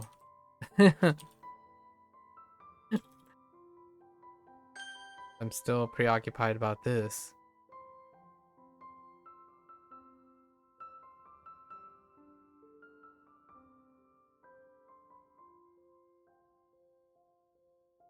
What?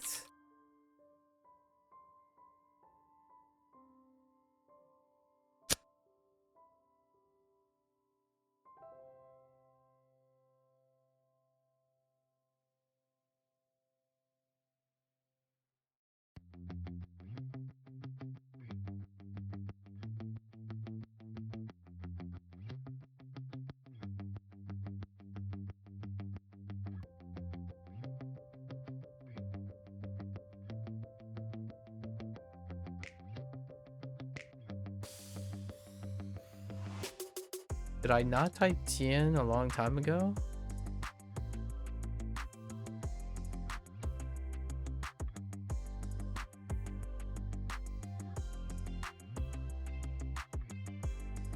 Oh.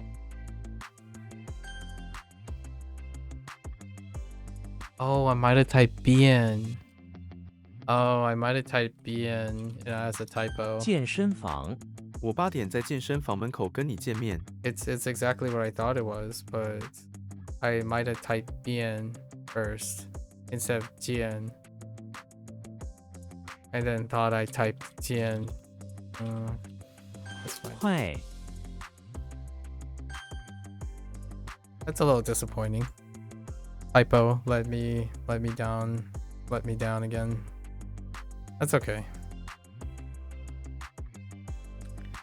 Yeah, I'm like Jian as in Jian Kang. And I'm like, okay, maybe I got it backwards. And I wrote Kang and it's like, what else could it be? It can't be anything else. And then I was thinking maybe it's Lian. Like that's what happens when you use processability. I was a little bit desperate there. Okay. What time is it? After midnight? Alright.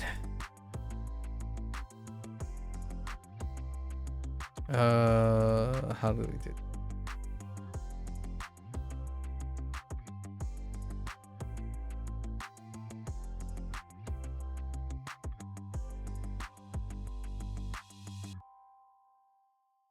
Qing. Is it Qing? Qing? Yeah.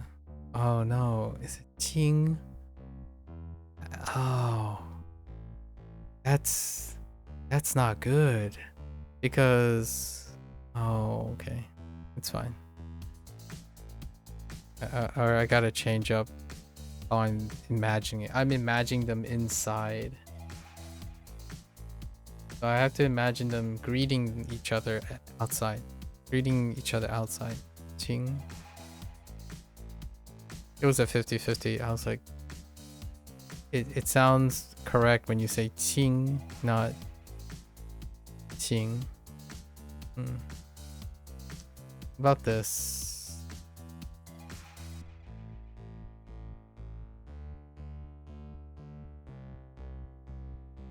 Oh, I don't know where he is. I think it's Guan. Yeah, Guan.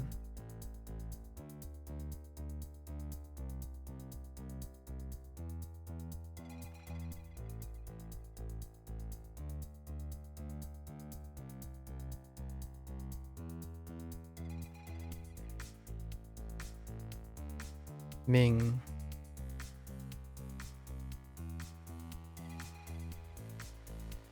Okay.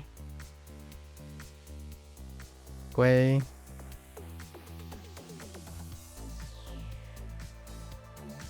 Okay. You.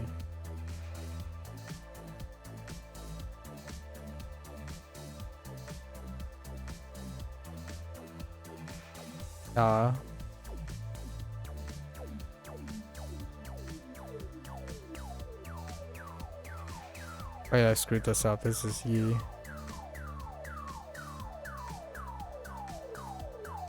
This is you.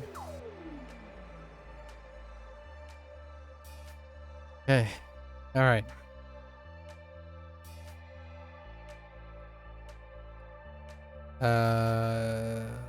Yeah. Actually, where do they write the... Oh. I need to know where they write the accent, the tone marker on Jie. I think it's the last one. This is an. Not looking at that closely. Anjiao.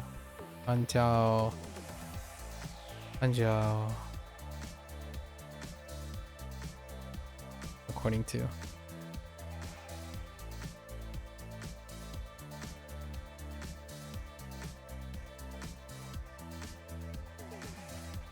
Antoine. Okay. When Nuan.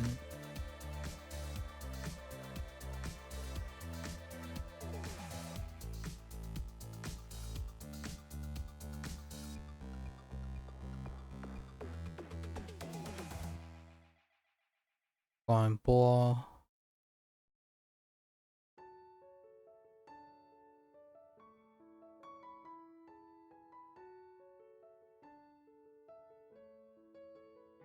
Ding Dan. Ding dong.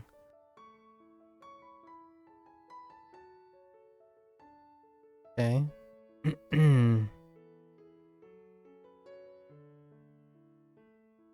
韩国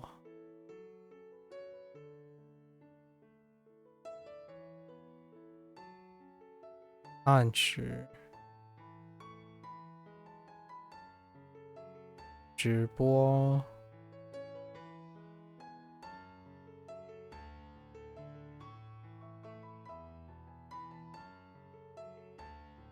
伟大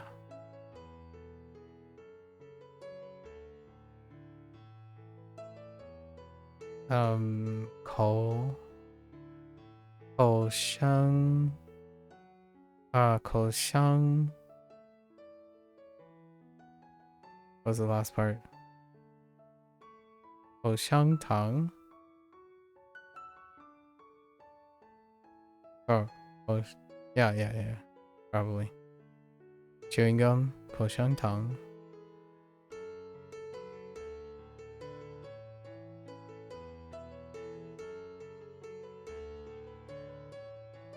内论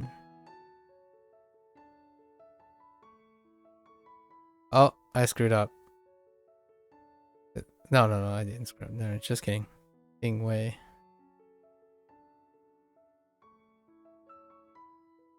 暖气 That's heat. Gotta be careful. Oh, you know what? This is kind of related to the term that they use for air conditioning. Wasn't it 蓝气? Hold up.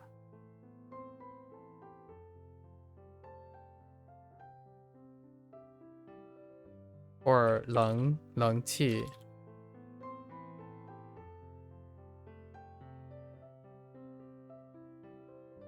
Ah, that makes sense now. We can relate these two. A heater is 暖气 and the air conditioner, which was a problem. Because I keep thinking of like cold air or something. But they use 冷气 for air conditioner. Nice. That actually works out really well. It complements each other. They're antonyms. Or sort of antonyms. Alright. Let's go. Okay. Kirby is outside of the infirmary greeting relatives. And while they're greeting their relatives, who look exactly like him, but different colors, there's an annoying walking eye who's unwanted.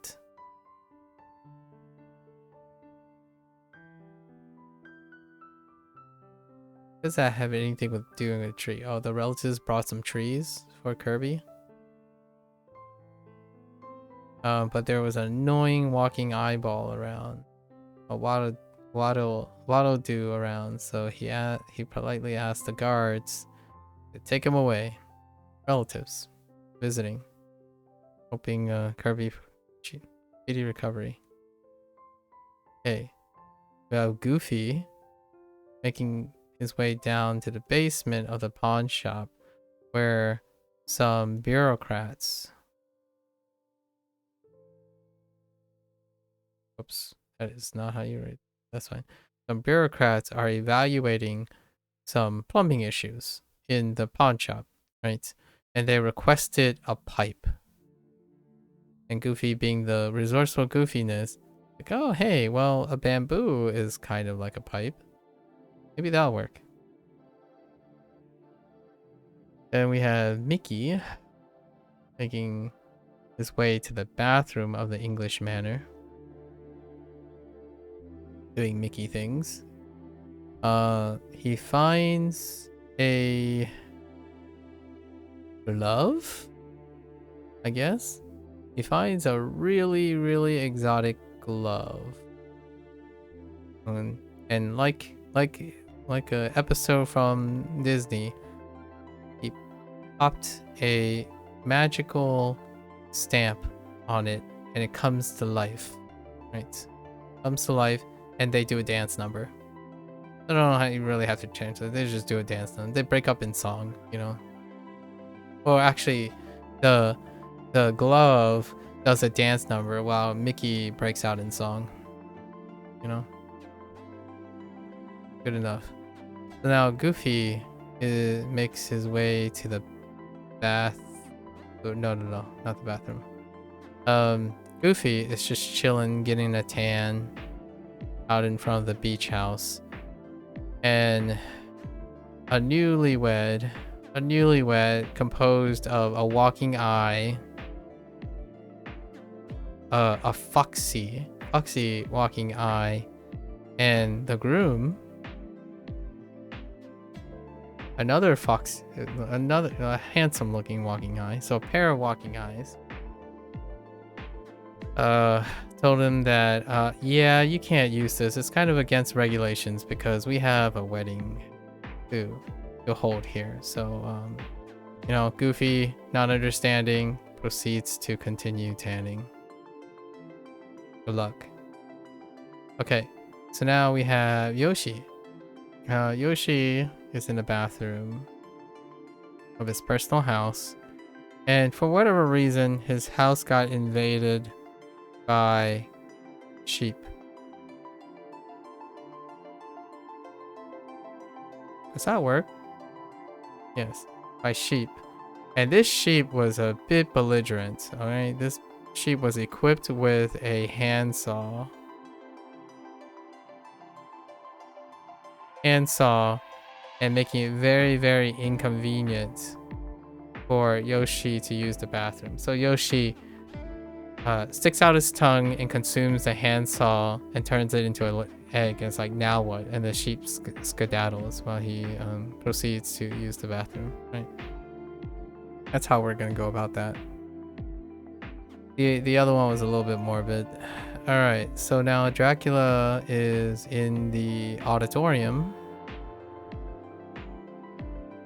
looking for his next, you know, to attain his next victim. And he does it in an elaborate Dracula way by obviously tossing a bunch of soil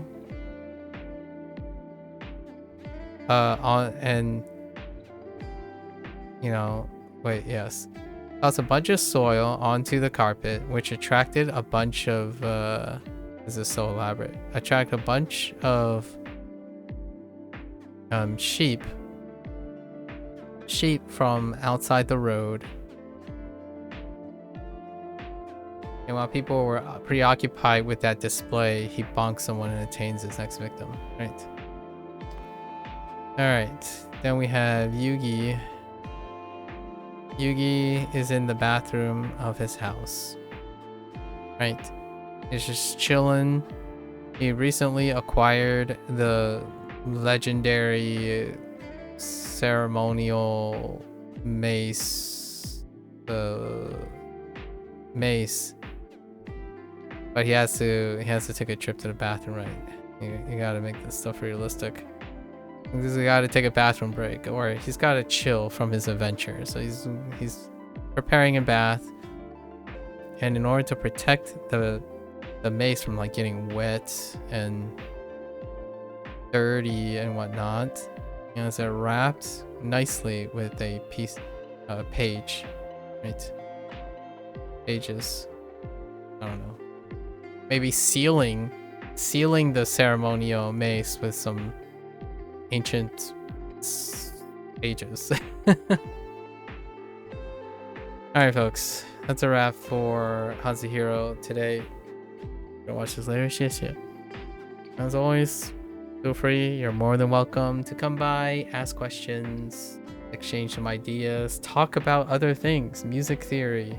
That's fantastic. Music history, genre defining things. Express yourself. Hey, a bonus. Express yourself in a language you're learning, right? And then explain it to me, because you know it doesn't have to be Japanese or Chinese or even Spanish. Rather, it could be anything. The idea is you're using something and you're explaining it to me. Why not? In fact, that is what, in my opinion, is really fun about talking to people who are interested in learning a language, because learning a language, in my opinion, also deals with how to culturally express yourself, especially expressing yourself as a multilingual person, and maybe possibly even a multicultural person. I think I've grown quite wary of individuals who try to compartmentalize the act of language learning.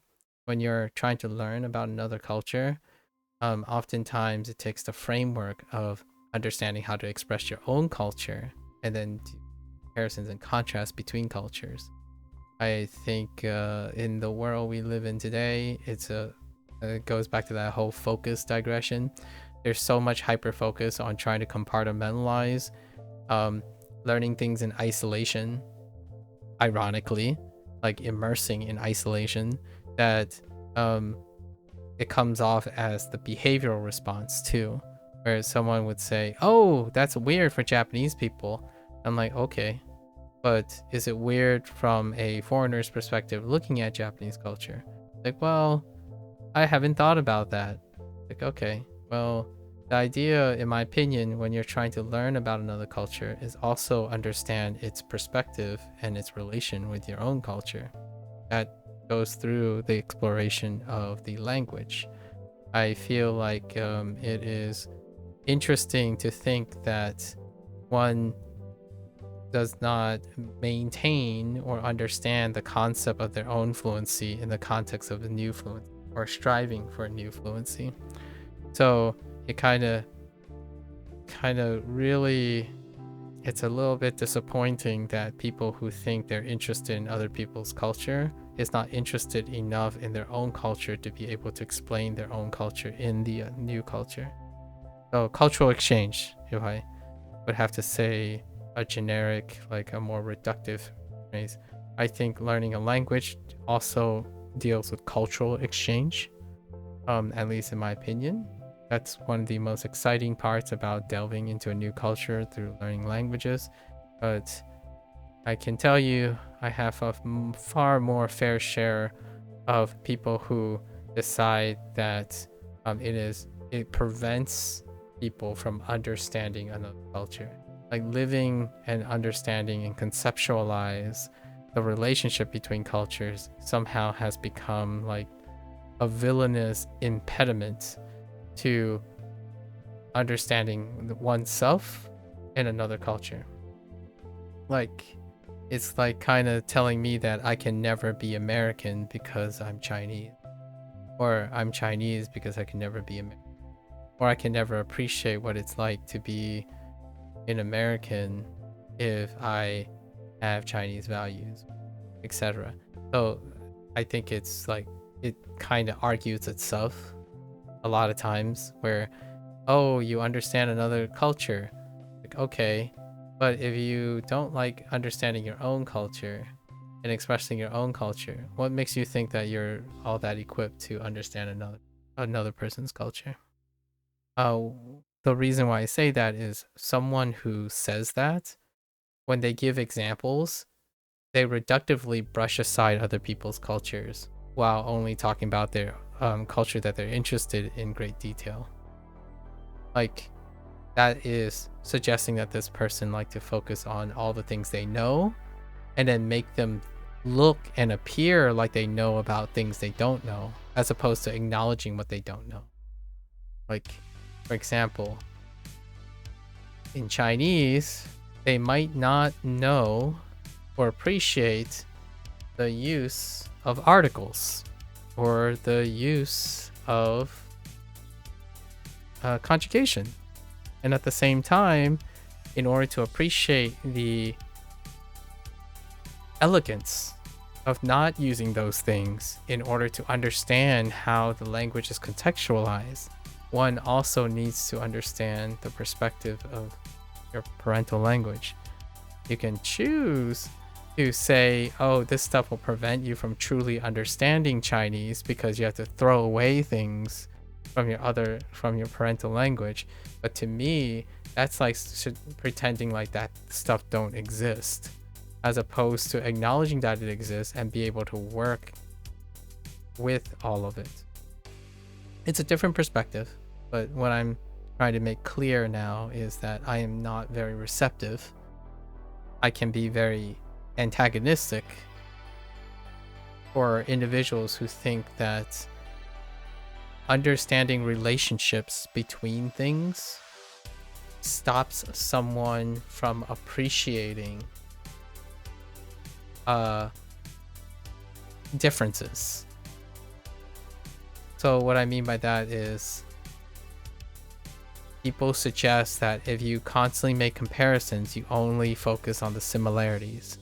But that's strictly not true. When you make comparisons, you also understand the differences and similarities.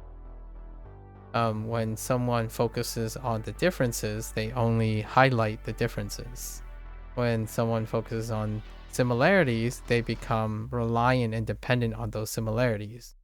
And language learning is both. They're together. You know the similarities and the differences. So when someone says you can't think to compare similarities and differences because they're different, and then they tell you this is the only way you can become fluent in your language, I disagree. It's all of the above. It's not, in my opinion, some sort of special technique or special exception that you must turn off parts of your brain in order to pretend, like, spend most of your time pretending like certain informations and certain things are not important, when you can find a way to leverage them. Up to you though, up to you. I think either way, A, B, or A or B, with motivation, belief, rigor, commitment, all those things intact, choose your favorite type of approach. If you stick to it, I feel like you will meet your satisfactory goals, whatever those goals are. It could be someone telling you that you'll never be fluent because you like translating. Like, well, okay, that's fair.